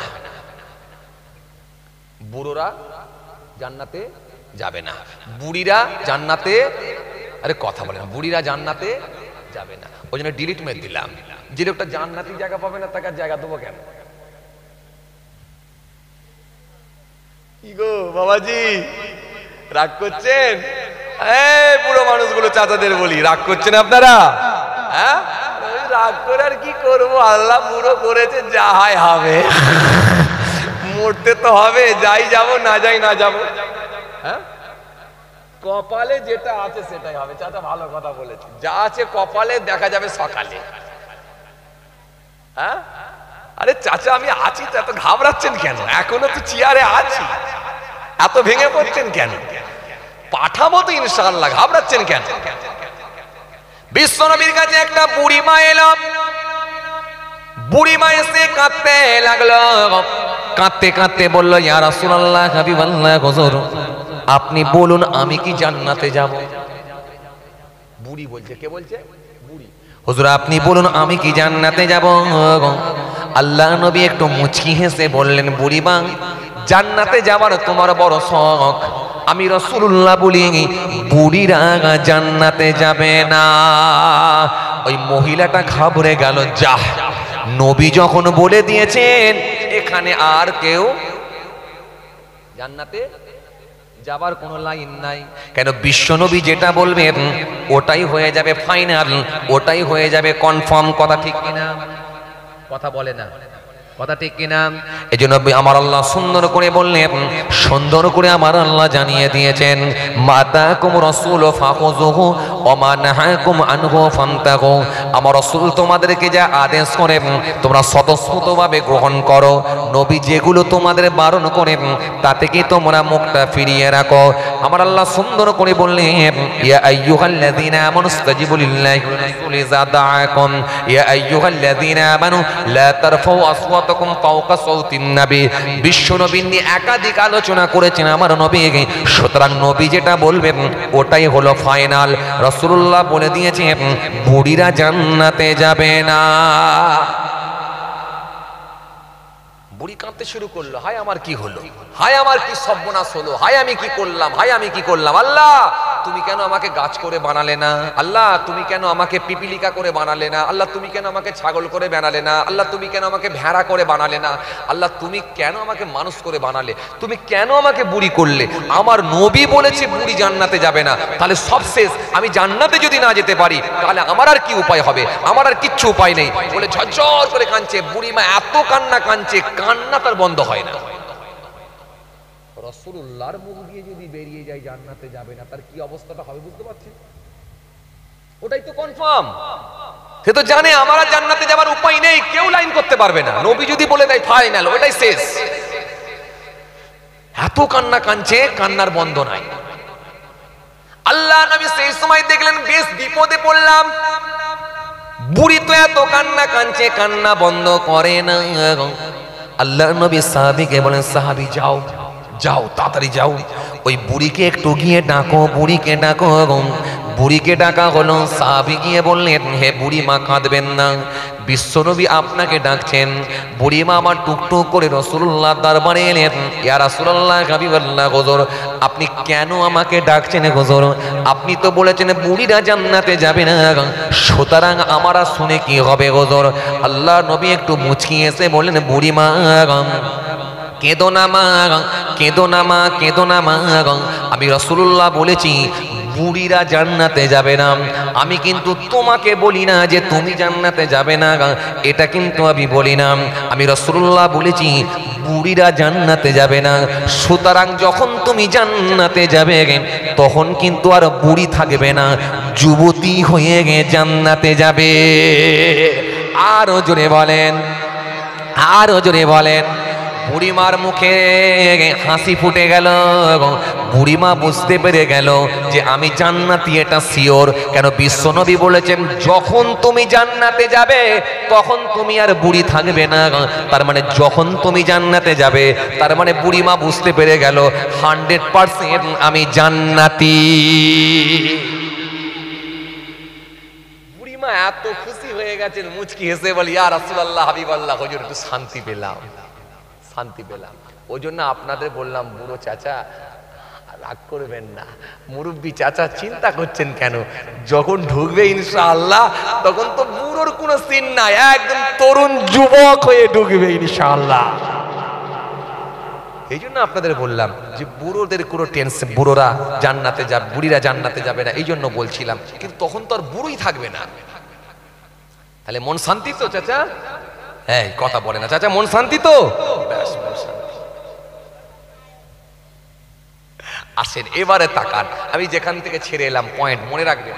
চলুন এবারে তাকান, তাকান চাচা, এবার তাকান, এইবার খেয়াল করেন। তাহলে আমি কোথায় ছেড়ে এলাম? এরপরে কি নারীর সৌন্দর্য, এটা কে দেখবে? যে ছেলেটা বিয়ে করবে, যে ছেলেটা বিবাহ করবে, ওই ছেলেটা নারীকে দেখবে। দিল্লিতে ছেলে আছে, 10টা বন্ধুকে পাঠিয়ে দেবে, এটা কোন তো সিস্টেম না। বুড়ো যাবে, বুড়ি যাবে, দাদা যাবে, নানি যাবে, খালু যাবে, এটা কিন্তু সিস্টেম না। এমনকি একটা মহিলাকে যখন বিয়ে করবে, একটা ছেলের বাপ পর্যন্ত দেখতে পাবে না। দেখবে কে? যে মহিলাটাকে বিয়ে করবে ওই পাত্রটা নিজে দেখবে। কারণ সেই মহিলাটা পছন্দ কি পছন্দ নয় সেটা সে ডিসাইড করবে। তার বাপের পছন্দ হলেও তার নাও হতে পারে, দাদুর পছন্দ হলে নাও হতে পারে। সুতরাং যে পথ বিয়ে করবে সে নিজে চোখে দেখবে। এটা হানাফি মাযহাবের মতে যে ছেলেটা যে পুত্রটা বিবাহ করতে যাবে ও নিজে মেয়ে দেখবে, ও নিজে মহিলাকে দেখবে, কিন্তু ওর বাড়ির কোনো সদস্য দেখতে পাবে না। বাড়ি থেকে যদি মহিলারা যায় তারা দেখতে পাবে, কিন্তু ডিসাইড করতে পারবে না। এমনকি ওই ছেলেটার বাপ পর্যন্ত দেখা বৈধ হবে না। বৈধ একমাত্র যে ছেলেটা বিয়ে করবে সে নিজেই দেখবে। এরপরে কি সৌন্দর্য? সৌন্দর্য বলতে কতটা দেখবে? হানাফি মাযহাবের মতে এই জায়গাটা দেখবে, এই জায়গাটা দেখবে। হানাফি মাযহাবের মতে এই জায়গাটা দেখবে, এই জায়গাটা দেখবে। এর বাইরে কিন্তু কিছুই দেখতে পাবে না।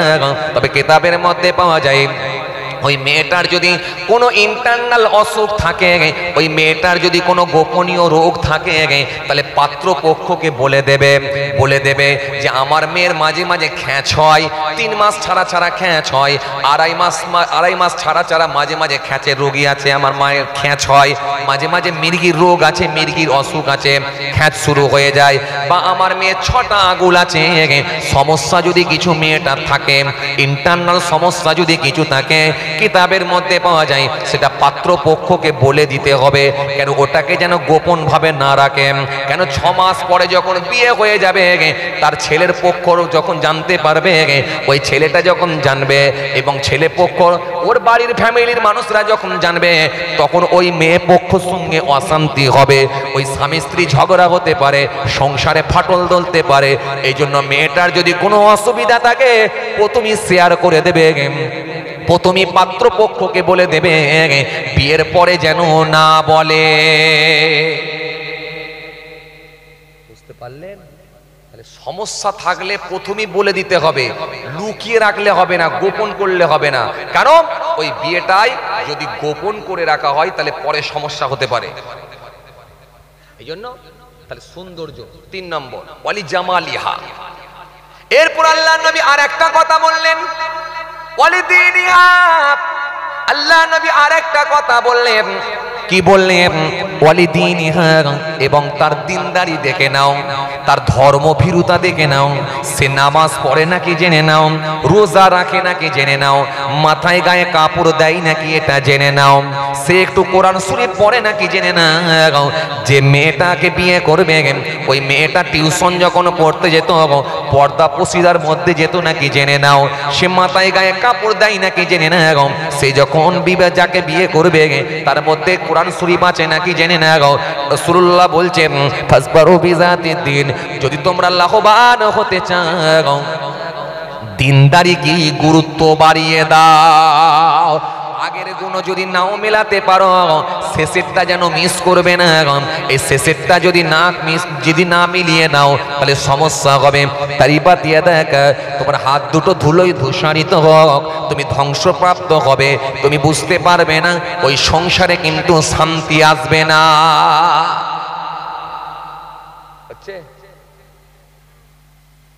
এখন কি আমরা খোঁজ খবর লিই তো, যে কোরআন শরীফ পড়তে পারেগা, নামাজ জানেগা, রোজা জানেগা, মাথায় গায়ে কাপড় দেয় কি গা, সে খবর লি তো না। ছেলের বাপ ছাতি ফুলিয়ে গিয়ে বলছে, মেয়ে কি পাস? তখন মেয়ের বাপ একটু গর্ব করে বলছে, সে অনেক অনেক অনেক অনেক পড়েছে, শেষ। বলে শেষ মানে মাস্টার ডিগ্রি এমএ করেছে? বলে না, এমএটা তো শুনিনি আমার মেয়ের মুখে। তাহলে তার আগে কিছু আছে কি? বলে হ্যাঁ, graduation pass, BA pass, graduation pass. বলে হ্যাঁ হ্যাঁ, ওটাই গ্র্যাজুয়েশন পাস। তখন ছেলের বাপটা একটু গর্ব করে বলে, গ্র্যাজুয়েশন পাস ওটাই আমার কাছে খাস, দরকার শুধু ক্যাশ। এবার দরকার শুধু ক্যাশ। তখন মেয়ের বাপটা একটু গর্ব করে, এই ছেলের বাপটা একটু গর্ব করে বলছে, বিআই সাহেব, আপনার মেয়ের সঙ্গে তো আমার ছেলের বিয়ে হচ্ছে, বিআই সাহেব হয়েই গেলেন প্রায়। তবে আজকাল যুগের মেয়েরা যদি একটু পড়াশোনা না করে, তাহলে কি আর পেটের ছেলে মেয়েগুলোকে লেখাপড়া শেখাতে পারে? এনে মেয়েদের একটু শিক্ষার দরকার আছে। যখন এই কথাটা বলছে, তখন ঘরের ভেতরে মেয়েটা সব কান দিয়ে শুনছে, জানালা দিয়ে শুনে, তখন দাঁত চিবিয়ে বলছে, দাঁড়া না, আমার ছেলেকে পড়াবো না, তোর ছেলেকে পড়াবো। মানে বুঝতে পারেন না,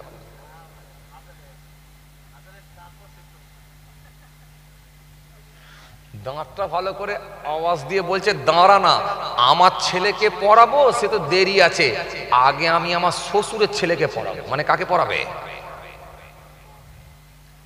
প্রথম রাত্রিতে যখন দেখা হয়েছে স্বামী স্ত্রী, স্বামী এসে ঢুকলো, আসসালামু আলাইকুম। ওয়ালাইকুম আসসালাম।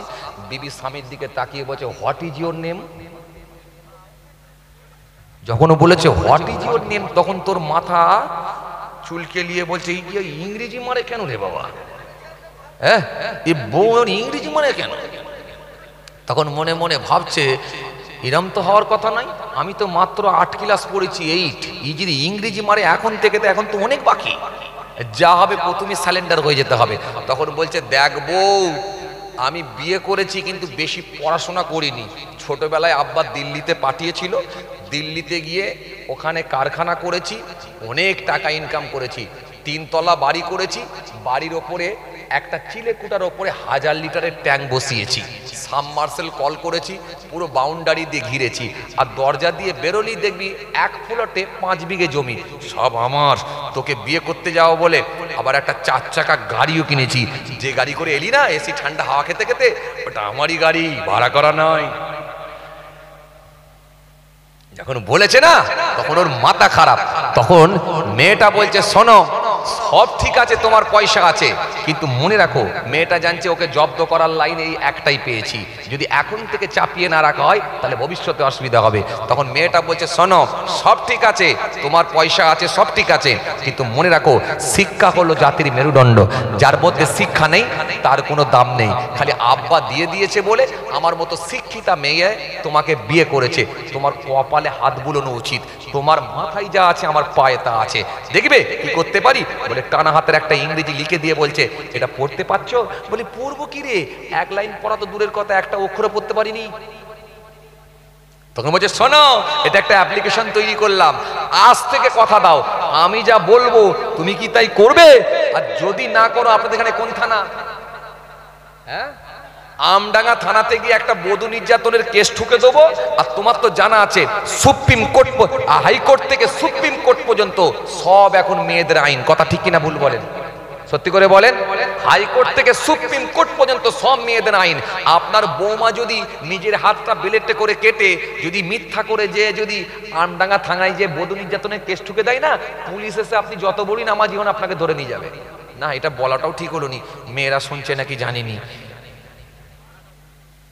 ঘুমিয়ে পড়েছে না, মেয়েরা শুনছে নাকি জানিনি বাবা, বলো ফেললুম। দেখ মা বোন বেটির এরম কাজ করিস নি বাবা, শ্বশুরকে বুড়ো বয়সে জেল কাটাস নি বাপ, আল্লাহ দরবারে ভালো হবে না। হ্যাঁ না, শোনেন যে কথা বুঝাতে চাইছিলাম, এবার ওই ছেলেটা বলছে না শোনো তুমি কি বলতে চাইছো। বলে শোনো, আমি একটা অ্যাপ্লিকেশন তৈরি করলাম, আর আমি যা বলবো তোমাকে তাই করতে হবে, আর যদি না করো একটা থানাতে গিয়ে বধূ নির্যাতনের কেস ঠুকে দেবো, হাইকোর্ট থেকে সুপ্রিম কোর্ট পর্যন্ত সব মেয়েদের আইন, পুলিশ আসবে, কোনো কথা হবে না, হাতে পায়ে দড়ি বাঁধবে, ধরে নিয়ে চলে যাবে, সব কটাকে জেলে ঢুকিয়ে দেবো, কোনো কথা হবে না। যেই একটা গরম মিজাজ দেখিয়েছে না, ছেলেটা কুঁচকে গেছে, কুঁচকে গিয়ে বলছে না ওরকম কাজ করতে নেই, তুই যা বলবি তোর কথা মতোই চলবো। তখন বলছে এই তো লাইন এসেছে, চলো একটা কবিতা মুখস্থ করো। বলে কি কবিতা? বলে সকালে উঠিয়া আমি মনে মনে বলি, সারাদিন আমি যেন বইয়ের কথাই চলি। কি বুঝলেন? যে এই যে একটা ছন্দ মুখস্থ করিয়ে দিল, দিয়ে বলল আমার একটা বোন আছে হায়ার সেকেন্ডারি পরীক্ষা দিচ্ছে, ওই বোনটার বিয়ের খরচা তোমাকে দিতে হবে, আর আমার একটা ছেলে আছে, আমার একটা কি বলে, আমার একটা ভাই আছে মাদ্রাসায় পড়াশোনা করে, ওই মাদ্রাসায় যে ভাইটা পড়ে তার খরচা সব দিতে হবে, আব্বার মাস গেলে অনেক টাকা ওষুধ লাগে, ওষুধটা তোমাকে কিনে দিতে হবে। তুমি বলেছে পয়সা আছে, সব যেই ঘুরিয়ে ঘুরিয়ে বলছে, তখন ছেলেটা বলছে হুম হুম হুম হুম, আর খালি ভাবছে কি ভুল কাজ করলুম, কি ভুল কাজ করলুম, বিয়ে তো করে ফেলেছি আর উপায় কিছু নেই, যা হয় হবে, এখন বইয়ের কথা শুনতে হবে, নাহলে কি আবার জেল খেটে মরবো। সকালবেলা মাথাটা পুরো উল্টো দিকে ঘুরছে, মানে চাকা তখন ব্যাকে ঘুরছে, মানে সামনের দিকে না ঘুরে ব্যাকের দিকে ঘুরছে। এবারে বুড়ো বাপ সে তো আর কিছু জানে না কি হয়েছে রাত্রে, এবার যে বলছে কই রে বেটা তোর মা চা করে রেখেছে, খাবি হয় না? বলে খাবো নি। বলে কি হলো রে, কাজে যাবি নাকি? যাবো নি। বলি এরম করছে কেন? তখন বলছে একটু ফুরফুরা শরীফে যাই, আর না হলে একটু বসিরার দরবারে যাই, গিয়ে একটু অন্তত তাবিজ করে নিয়ে আসি। ছেলেটা কেন গন্ডগোল করছে, একটু তাবিজ করে এসি।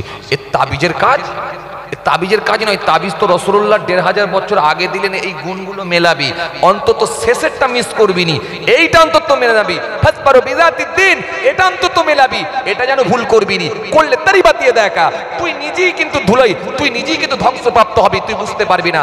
তাবিজ তো 1500 বছর আগে রসুল্লাহ দিলেন, ওই তাবিজ তো খেতে পারলেন না, আর এখন তাবিজ করে ঘোরানো কোনোদিন যায়? বুড়ো বয়সে মার কেন বুঝতে পারছেন? চলেন তাহলে বিয়ে করার আগে কটা বলেছিলাম?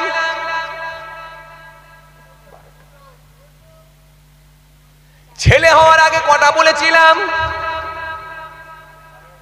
ছেলে হওয়ার আগে 12টা। তাহলে সব রং নাম্বারে গাড়ি চালাচ্ছে। হ্যাঁ, ছেলে হওয়ার আগে কটা বলেছিলাম? দুটো। এক নাম্বার কি ছিল? এক নাম্বার ছিল একটা মহিলাকে দেখে নেওয়া, একটা ধার্মিকা মহিলা বিয়ে করা, এটা এক নাম্বার। দ্বিতীয় নাম্বার হলো বিয়ে শাদী হওয়ার পরে যে পদ্ধতি অবলম্বন করে সন্তান দুনিয়াতে আসে, ওই সন্তান আসার আগে একটা দোয়া পড়তে হয়, আল্লাহুম্মা জান্নিবনি ওয়া জান্নিবিশ শাইতানা মা রাযাকতানা। এই দোয়াটা পড়ে নিতে হয়। এই দোয়াটা পড়ে নেওয়ার পর আল্লাহ রাব্বুল আলামিন যদি সন্তান দেন, ওই সন্তানকে ইবলিস শয়তানের হাত থেকে হেফাজত করবেন। তাহলে এক নম্বরে কি ছিল? এক নম্বরে ছিল মহিলা দেখা। দ্বিতীয় নম্বরে ছিল কি? দোয়া পড়া। সন্তান হওয়ার আগে দুটো কাজ তাকে করতে হবে তার বাপকে। এবারে সন্তান হওয়ার পর, ছেলে হওয়ার পর অথবা মেয়ে হওয়ার পর, সন্তান হওয়ার পর ওর প্রথম কাজ হবে ওই বাচ্চাটার কানে একটা আজান দেওয়া। আজান দেন তো? আজান দেওয়া। এই আজানটা যখন দেবে, বিশ্বনবী হাদিস পাকের মধ্যে জানিয়েছেন, হযরত ইমাম হাসান রাদিয়াল্লাহু তাআলা আনহু যখন তিনি জন্মগ্রহণ করেছিলেন, আল্লাহ নবী ইমাম হাসান হুজুরের কানে ডান কানে একটা আজান দিয়েছিলেন। হাদিস পাকের মধ্যে পাওয়া যায় ওই আজানটা ছিল সলাতের আজানের ন্যায় আজান ছিল। সুতরাং নামাজের আজান যেমন, ওইভাবেই সন্তানের কানে আজান দিতে হবে।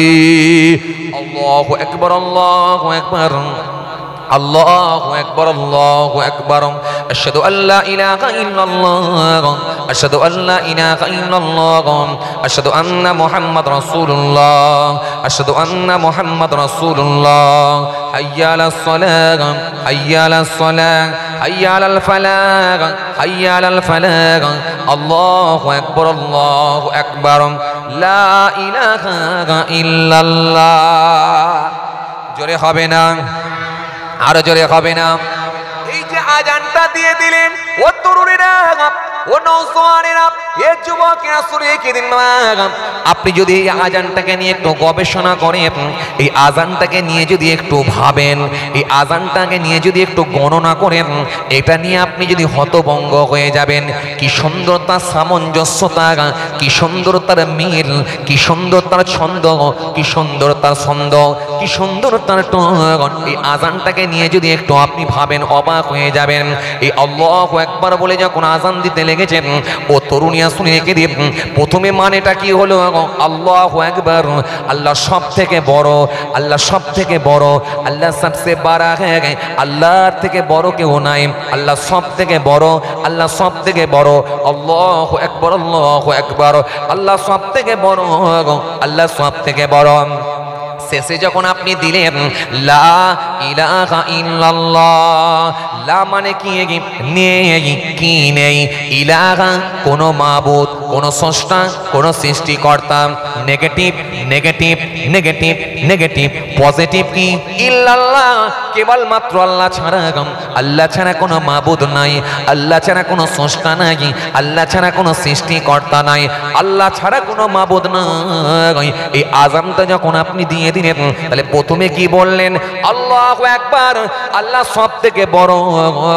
আর শেষে বললেন লা ইলাহা ইল্লাল্লাহ, আল্লাহ ছাড়া কোনো মাবুদ নাই, আল্লাহ ছাড়া কোনো স্রষ্টা নাই। তাহলে প্রথমেও আল্লাহ, শেষেতেও আল্লাহ। এর মানে এটাই হতে পারে, তার মানে আল্লাহই ছিলেন, আল্লাহই থাকবেন। মাঝখানে আল্লাহ যা কিছু বানিয়েছেন সব কিছুকে ধ্বংস করে দেবেন। আল্লাহই হলে আদি, আল্লাহই হলো অনন্ত, আল্লাহই হলেন প্রথম, আল্লাহই হলেন শেষ। মাঝখানে যা কিছু আল্লাহ বানিয়েছেন সবই ধ্বংস করে দেবেন, কিন্তু আল্লাহ ছিলেন, আল্লাহই থাকবেন। জোরে হয় না? আরো জোরে হয় না? এবারে ওই আজানকে নিয়ে যদি আপনি আবার গবেষণা করেন আপনি হতভম্ব হবেন। এই আজানের যে ছন্দ, আজানের যে গাণিতিক ব্যাপার, আজানের মধ্যে যে সামঞ্জস্যতা, কি সুন্দর তার শব্দ, কি সুন্দর তার ছন্দ, আপনি অবাক হয়ে যাবেন। গোটা আজানটাকে যদি আপনি একবার ভাবেন, গোটা কোরআন শরীফ যদি আপনি খুঁজে খুঁজে দেখেন, 5 জায়গায় আল্লাহ আজানের কথা বলেছেন। আজ্জানা বলেছেন 2 জায়গায়, উজ্জিনা বলেছেন 1 জায়গায়, মুয়াজ্জিন বলেছেন 2 জায়গায়, 5 জায়গায় বলেছেন। এবারে আপনি যদি এই আজানটাকে নিয়ে ভাবেন, 5 জায়গায় আল্লাহ কোরআন শরীফের মধ্যে বলেছেন, এর মানে এটাই হতে পারে 5 জায়গায় আল্লাহ কোরআন শরীফের মধ্যে দিয়েছেন আল্লাহ রাব্বুল আলামিন খুশি হয়েছে তার বান্দা বান্দীদের জন্য 5 ওয়াক্তেরই নামাজ ফরজ করে দিয়েছেন। আরো জোরে বলেন। তাহলে কোরআন শরীফের মধ্যে 5 জায়গায় আজানের কথা আল্লাহ বলেছেন, আর তার বান্দা বান্দীদের জন্য 5 ওয়াক্তেরই নামাজ ফরজ হয়ে গেছে। এই আজানকে নিয়ে যদি আপনি ভাবেন, আজানকে নিয়ে যদি একটু গবেষণা করেন, আপনি হতভম্ব হবেন। গোটা আজানটাকে নিয়ে যদি আপনি একটু পড়ে আপনি অবাক হয়ে যাবেন। এর মধ্যে 12টা লাইন পাবেন। কটা লাইন? 12টা লাইন পাবেন। এর ছন্দ পাবেন মোট 12টা। আল্লাহু আকবার, আল্লাহু আকবার, আল্লাহু আকবার, আল্লাহু আকবার, আশহাদু আল্লা ইলাহা ইল্লাল্লাহ, আশহাদু আল্লা ইলাহা ইল্লাল্লাহ, আশহাদু আন্না মুহাম্মাদ রাসূলুল্লাহ, আশহাদু আন্না মুহাম্মাদ রাসূলুল্লাহ, হাইয়া আলাস সালাহ, হাইয়া আলাস সালাহ, হাইয়া আলাল ফালাহ, হাইয়া আলাল ফালাহ। আল্লাহু আকবার, আল্লাহু আকবার, লা ইলাহা ইল্লাল্লাহ। 4 4 8 4 12, 12টা লাইন পাবেন। এর মানে এটাই হতে পারে একটা বাচ্চার কানে যখন আপনি আজানটা দিয়ে দিলেন, 12টা লাইন বলে দিলেন, ছন্দ 12টা যখন তার কানে শুনিয়ে দিলেন, এর মানে এটাই হতে পারে ওই বাচ্চা 12 মাসের নামাজ ফরজ হয়ে যাবে। ওই বাচ্চা 12 মাসই আল্লাহর নাম শুনবে। আরো জোরে বলেন। সে আজান, বুঝতে পারছেন তো? এই জন্য বাচ্চা জন্মগ্রহণ করার পর প্রথম কাজ হবে আজান দেওয়া। আজকে তো খবর নিয়ে দেখলে, পাড়া গায়ে দেখলে বড় ভাবতে অবাক লাগে, এলাকার একটা টপ র্যাঙ্কের সুদখোর পাওয়া যায়, কিন্তু আজান দেওয়ার লোক নাই। ছেলে হয়েছে তো ইমাম সাহেবকে ডাক, ওই উস্তাদজিকে ডাক রে, হুজুরকে ডাক রে, ছেলে হয়েছে। কপাল খারাপ, খবর নিচ্ছে দিদি সেদিনে হুজুরও নেই, বাড়িতে গেছে। সর্বনাশ, আজান দেবে কে? মাথা খারাপ। ওই পাড়া থেকে একটা ইমাম সাহেবকে ধরে নিয়ে এসছে, কিন্তু গোটা ফ্যামিলিতে কেউ আজান দিতে পারে না, পাড়াতেও কেউ আজান দিতে পারছে না, ভয় পেয়ে যাচ্ছে। এমন এমন জায়গা আছে না নাই? অথচ খবর নিয়ে যদি দেখেন আজান দেওয়ার লোক নেই, কিন্তু এলাকার টপ র্যাঙ্কের সুদখোর পাওয়া যাচ্ছে, এলাকার একটা টপ র্যাঙ্কের মাতাল পাওয়া যাচ্ছে। যে মাতাল মদের দাম কত, মদ কোম্পানি কোন মদের দাম কত টাকা, সব থেকে দামি মদ কত টাকা, সব বলে দিতে পারছে, কিন্তু আজান দিতে পারে না। তাস খেলতে পারছে, তাস খেলতে পারছে, কোন চালটা কেমন করে দিতে হয়, কার ওপরে মারলে ভালো করে হবে খেলাটা, বেশ গেমটা দেওয়া যাবে, সব পাচ্ছে, কিন্তু আজান দিতে পারে না। পারে না। এই আজানকে আল্লাহ রাব্বুল আলামিন জি তার বান্দা বান্দীদের জন্য আল্লাহ ফিক্সড করে দিয়েছেন। নামাজ যখন ফরজ হয়ে গিয়েছিল, মনে রাখবেন বিশ্বনবী মেরাজে গিয়ে নামাজ নিয়ে এসেছিলেন, কিন্তু জামাতের জন্য আহ্বান করবেন, জামাতের জন্য ডাকবেন কিভাবে, সাহাবীদের মধ্যে আল্লাহ রাসূল একটা আলোচনা শুরু করে দিলেন যে জামাতের জন্য মানুষকে ডাকবো কি করে। নামাজ যে পড়বে মানুষ, জামাত যে হবে, ওই জামাতের জন্য কিভাবে মানুষকে আহ্বান করা হবে। কেউ কেউ সাহাবীরা বলে, হুজুর পাহাড়ের ওপরে উঠে তাহলে এক কাজ করা হোক, আগুন জ্বালানো হোক। শুনছেন আপনারা? পাহাড়ের ওপরে উঠে আগুন জ্বালানো হোক। কেউ কেউ বললেন, না হুজুর আগুনের দরকার নাই, আমরা সকলে ঐক্যবদ্ধভাবে সকলে আমরা একত্রিত হয়ে জোরে একটা আওয়াজ দেবো, চিল্লাবো, চিল্লালে লোক বুঝতে পারবে, তারা নামাজ পড়তে চলে আসবে। কি হলো? কি গাড়ি?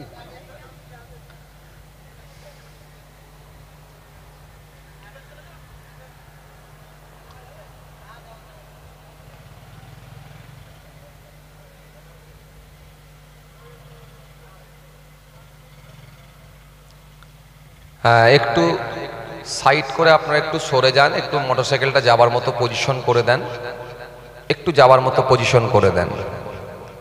হ্যাঁ, রাস্তা তো কি বুঝলেন? তাহলে পাহাড়ের ওপরে উঠে কি করা হোক, আগুন জ্বালানো হোক। কেউ কেউ বলল না, আমরা সাহাবীরা ঐক্যবদ্ধভাবে আওয়াজ দেবো, আওয়াজ দিলে লোকে জানতে পারবে, এসে নামাজ পড়বে। কেউ কেউ বলল না হুজুর, আমরা ঘন্টা মারবো, ঘন্টা মেরে মানুষকে জানিয়ে দেব যে নামাজ পড়তে এসো, নামাজের জন্য আহ্বান করব। কিতাবের মধ্যে পাওয়া যায় সাহাবী হযরত আব্দুল্লাহ ইবনে যায়েদ রাদিয়াল্লাহু তাআলা আনহু, তিনি রাত্রে ঘুমাচ্ছেন, বিশ্রাম করছেন, শুয়ে আছেন, চোখ বন্ধ করে আছেন। হঠাৎ করে স্বপ্নে দেখতে পাচ্ছেন কেউ যেন একজন তার বাড়িতে এসেছে, গোটা ঘরটা নূর আর নূর হয়ে গেছে, আলো আর আলো হয়ে গেছে, নূরানি চেহারার মানুষ এসে হাজির হয়েছে। হযরত আব্দুল্লাহ ইবনে যায়েদ রাদিয়াল্লাহু তাআলা আনহু তিনি স্বপ্নে দেখতে পাচ্ছেন কেউ যেন একজন তিনার বাড়িতে এসেছে, গোটা ঘরটা নূর আর নূর হয়ে গেছে। ওই নূরানি চেহারার এক ব্যক্তি এসে দাঁড়িয়ে আছে, তার হাতেতে একটা ঘন্টা আছে।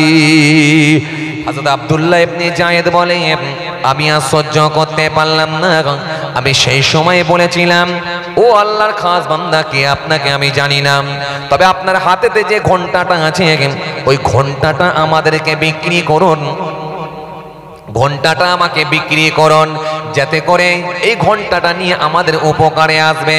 ওই ব্যক্তিটা বলেছিলেন আপনি এই ঘন্টাটা নিয়ে কি করবেন? ওই ব্যক্তিটা সেই সময় বলেছিলেন আপনি এই ঘন্টাটা নিয়ে কি করবেন? হযরত আব্দুল্লাহ ইবনে যায়েদ বলেছিলেন আমার রাসূলুল্লাহর সঙ্গে আলোচনা হয়েছে, একটা ঘন্টার প্রয়োজন, নামাজের জন্য আমরা আহ্বান করব, নামাজের জন্য আমরা ডাক দেব। ওই নূরানি চেহারার ব্যক্তিটা বলেছিলেন ঘন্টা দিয়ে আওয়াজ দিতে হবে না, ঘন্টা দেওয়া লাগবে না, ঘন্টা দেওয়ার প্রয়োজন নয়, এর থেকে আমি উত্তম কথা আপনাকে শিখিয়ে দেব, ওই উত্তম কথা দিয়ে আপনি নামাজের জন্য ডাক দেবেন।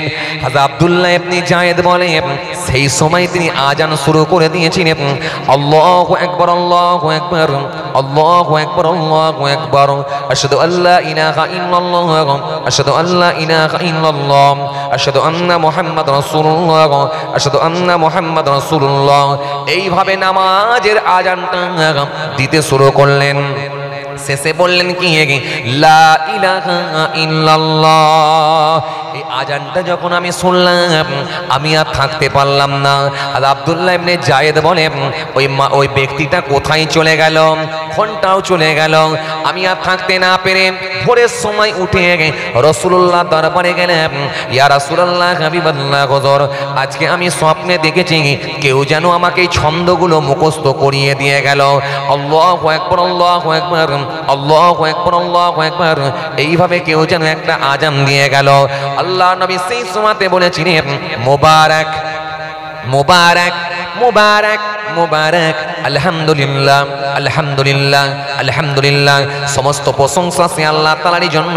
হে আব্দুল্লাহ ইবনে যায়েদ, তুমি যেটা স্বপ্নে দেখেছ ওই স্বপ্নটা হলো সত্য স্বপ্ন। তোমাকে যিনি আজানটা শিখিয়ে দিয়ে গেছেন উনি দুনিয়ার কোনো সাধারণ মানুষ নয়, উনি হলেন আল্লাহর ফেরেশতা, আল্লাহর মালায়েকা ফেরেশতা। আরো জোরে বলেন, আরো জোরে বলেন, হে আব্দুল্লাহ ইবনে যায়েদ, দেরি করো না, যাও যাও, চলে যাও চলে যাও। আমার একজন সাহাবী আছে যার নাম হলো হযরতে বেলাল।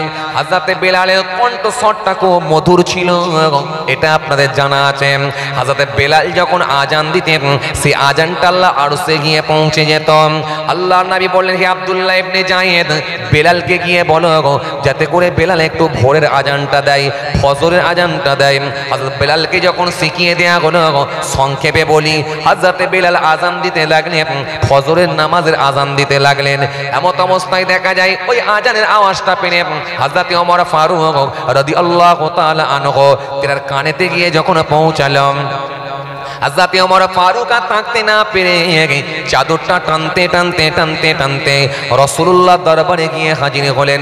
আসসালামু আলাইকুম ইয়া রাসূলুল্লাহ, ইয়া হাবিবাল্লাহ হুজুর, আপনি যে আজানটা দিতে বলেছেন আল্লাহর কসম করে বলি ওই আজানের স্বপ্নটা আমি ওমরও আজকে রাতে দেখেছি। আরো জোরে বলেন, আরো জোরে বলেন। হযরতে ওমর হুজুর বলার পরে কিতাবের মধ্যে পাওয়া যায় আর একজন সাহাবী এসে বলল, আমিও দেখেছি এইরকম ভাবে গুনে গুনে গুনে গুনে এক রাত্রিতে 10 জন সাহাবী আজানের স্বপ্ন দেখেছিলেন। কেউ কেউ বলেন 10 জন নয়, এক রাত্রিতে 14 জন সাহাবী আজানের স্বপ্ন দেখেছিলেন। সেই আজান প্রথম কাজ হবে আপনার আজান দেওয়া। আমি আজান কিন্তু ভুলিনি। সেই আজান আপনি বাচ্চাকে প্র্যাকটিস করাচ্ছেন না, সেই আজান দেন বাচ্চার কানে। এটা নাম্বার ওয়ান। নাম্বার ওয়ান, কানেতে আজান দেবেন, number one. Number two, number two, দ্বিতীয় নাম্বার হলো বাচ্চার জন্য আকিকা করবেন। আকিকা, আকিকা করেন তো আপনারা? কথা বলেন, আকিকা করেন? আকিকা কদিনে করেন?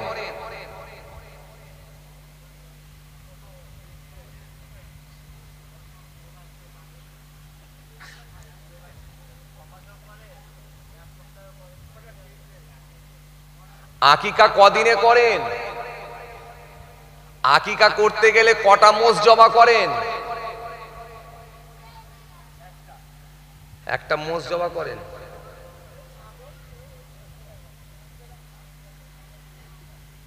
না না, একটা তরিকা আছে, সিস্টেম আছে।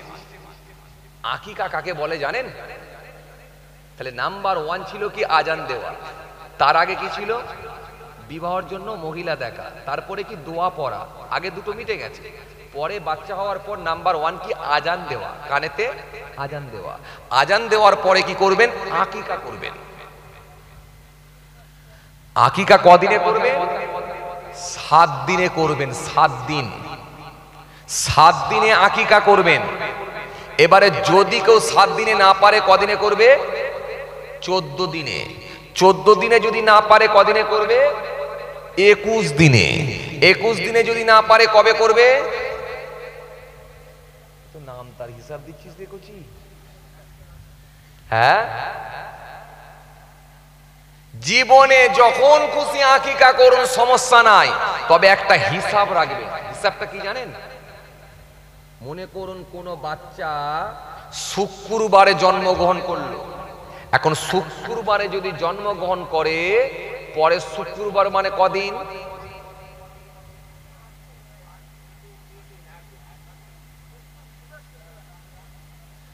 শুক্রবারে যদি জন্মগ্রহণ করে, পরের শুক্রবার মানে কদিন?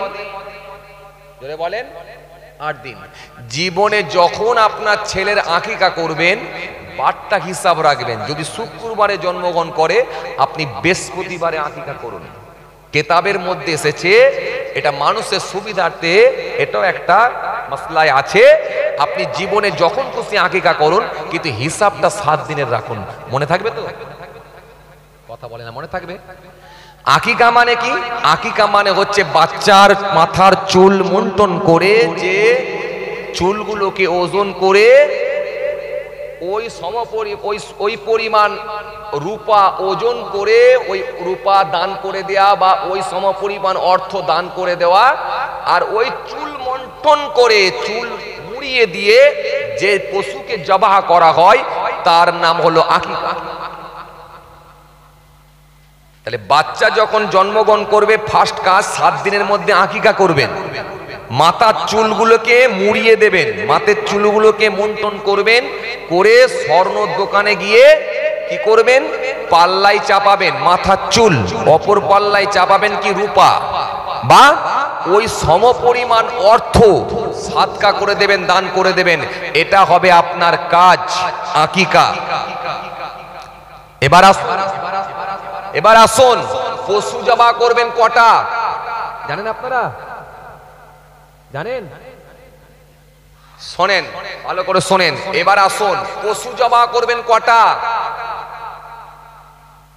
জানেন না? গন্ডগোল কত বুঝতে পারছেন তো? হ্যাঁ হ্যাঁ, শোনেন। ছেলে হলে 2টো বকরি জবাহ করবেন, আর মেয়ে হলে 1টা জবাহ করবেন। যদি কেউ মনে করে আমার আর্থিক অবস্থা ভালো নয়, আমার আর্থিক অবস্থা স্বচ্ছ নয়, তাহলে সে 1টা একটা বকরি জবাহ করলেও আকিকার হক আদায় হয়ে যাবে, আকিকা হয়ে যাবে। যদি একটা বকরি করে তাও হবে, কারণ সহি হাদিস থেকে আমরা পেয়েছি রাসূলুল্লাহর বড় নাতি হযরত ইমাম হাসান রাদিয়াল্লাহু তাআলা আনহু, রাসূলুল্লাহর নাতি ইমাম হাসান হুজুরের জন্য আল্লাহ রাসূল একটা বকরি জবাহ করে আকিকা করেছিলেন। তাহলে একটা বকরি জবাহ করলেও হবে। এবারে কুরবানির সময় আপনি কটা নাম দেবেন? অনেক সময় এই মতবিরোধ হয় না, হ্যাঁ, কটা নাম দেবো, কি হলো,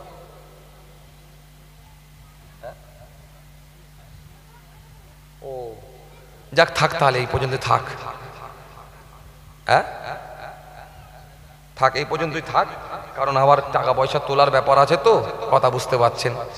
আর আপনারাও বসে আছেন, আমিও বলে যাচ্ছি একটা একটা করে, কথা বুঝতে পারছেন। যাই হোক, হ্যাঁ না, এটা বলে শেষ করতে গেলে আবার সময় লেগে যাবে।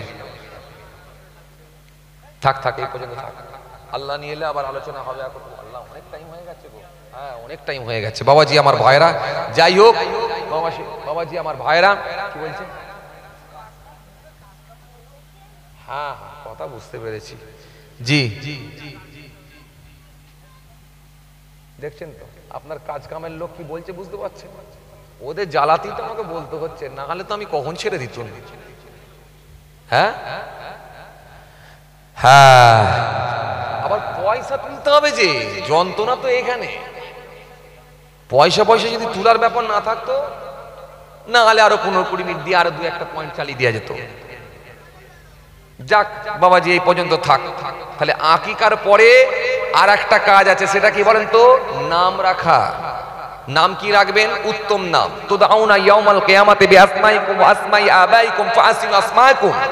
আল্লাহ রাসূল বলছেন নামগুলো ঠিকঠাক রাখো, কারণ তোমাদের ওই নাম ধরে কিয়ামতের ময়দানে তোমাদের বাপ দাদুকে ডাকা হবে। এজন্য নামটা ভালো রাখো। কি ভালো নাম রাখবেন? পল্টু। কি ভালো নাম রাখবেন? লালটু। কি নাম রাখবেন? সোল্টু। কি রাখবেন? বল্টু, বলপিন, আলপিন, সিফটিপিন, হারকিন। না, না রাখবেন কি? আল্লাহ রাসূল বলেছেন কতগুলো নাম মিসকাত শরীফে আল্লাহর নবী বলছেন রেখো না। যেমন রাবা, নাম রেখো না। ইয়াসের, নাম রাখো না। রাফে, নাম রাখো না। সাইনসা, নাম রেখো না। এই নামগুলো রাখলে কিন্তু নিজেদের ক্ষতি নিজেরা ডেকে নিয়ে আসবে। এবার আপনারা বলবেন কেন এই নামগুলোর মধ্যে কি আছে?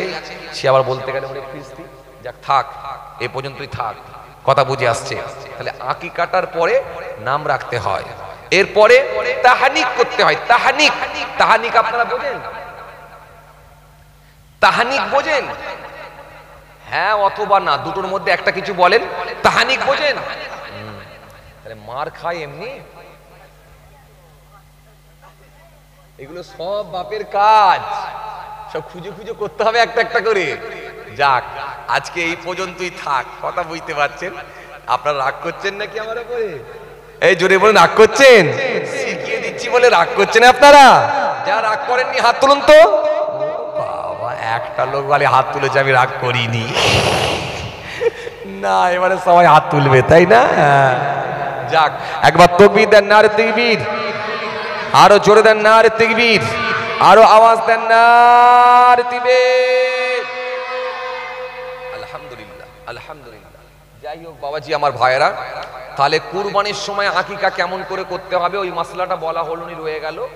আর কোন নামগুলো কেন রাখতে আল্লাহ নবী বারণ করলেন এটা হলো না। যাক, আমরা বুঝে গেলাম নাম রাখতে হবে, ভালো, এটুকু বুঝলাম। কিন্তু কেন এই নামগুলো রাখবো না এটা আমরা জানতে পারলাম না সময়ের অভাবে। যাক, আল্লাহ যদি ফের কোনোদিন মৌকা দেন ইনশাল্লাহ হবে, যেহেতু কালেকশনের ব্যাপার আছে। চলুন বাবাজি আমার ভাইয়েরা, সর্বপ্রথম কি আছেন দেখি। গতবারে আপনারা দিয়েছিলেন, আবার 1 বছর পরে আল্লাহ রব্বুল আলামিন করিয়ে নিয়েছেন, আবার আগামী বছরের জন্য নিয়ত করুন। বাবাজি কি আছেন দেখি, দেখা যাক ইনশাল্লাহ কার মনে দয়া, কার মনে মায়া হয় দেখা যাক। বাবাজি কত টাকা, কত পয়সা, কত দিকে চলে যায়। জি, এই মাহফিলের জন্য দেবেন, মুহররম মাসে দেবেন। এই মাহফিলের জন্য দেবেন এবং মুহররম মাসে দেবেন। দান কবুল হওয়ার মাসে দিচ্ছেন, দান কবুল হওয়ার মাসে দিচ্ছেন। জি, হাদিস পাকের মধ্যে এসেছে, হাদিসটা হযরতে আবু হুরায়রা রাদিয়াল্লাহু তাআলা আনহু থেকে বর্ণিত হাদিস। এই হাদিসের মধ্যে মহানবী সাল্লাল্লাহু আলাইহি সাল্লাম তিনি বলেছেন, কাউকে যদি নেক কাজের দিকে ইনভাইট করা হয়, আহ্বান করা হয়, তার ডাকে সারাদানকারী যে পরিমাণ সওয়াব পায়, যিনি ডেকে তিনাকে ঢোকাবেন, মহান আল্লাহ খুশি হয়ে গিয়ে তিনাকে ডবল সওয়াবের হকদার করবেন। জোরে বলবেন না, আরো জোরে হয় না? আপনারা বলবেন ভাইজান ডবল সওয়াব কেন দেয়া হবে? তাহলে কি ওরটা কেটে নেওয়া হবে? না, ওরটা কেটে নেওয়া হবে না। ওর যতটা প্রাপ্য, যতটা পানেওয়ালা, ততটাই আল্লাহ দেবে। কিন্তু আপনাকে আল্লাহ ডবল এই জন্য দেবে, আপনার নিজের একটা দেবে, আর ওকে বলে বুঝিয়ে ঢুকিয়েছেন বলে আর একটা দেবে, খুশি হয়ে দুটো। এই জন্য আজকের এই মাহফিলে সর্বপ্রথম যদি কেউ এই মাহফিল থেকে 1 বছর পরে 2000 টাকা হাত তুলে বলতে পারে, ওর নিচের দিকে যত নামবে, নিচের দিকে যত নামবে, নিচের দিকে যত নামবে, যখন 10 নম্বরে এসে পৌঁছাবে, ওই 1 নম্বরের ব্যক্তিটা 10 ডবল সওয়াবের হকদার হয়ে যাবে। মারাত্মক ব্যাপার, মারাত্মক স্বভাব। পারবেন? এই মাহফিল থেকে কেউ একটা ভাই 2000 টাকা 1 বছর পরে, নবী দিবসের মাসে হবে আগামীবারে, তাই তো? নবী দিবসের মাসে এই মাহফিলটা হবে। পারবেন? একটা কোনো ভাই 2000 টাকা দেওয়ার নিয়ত করতে পারবেন 1 বছর পর? 365 দিন পরে এই মহরম মাসে ওয়াদা দিতে পারবেন?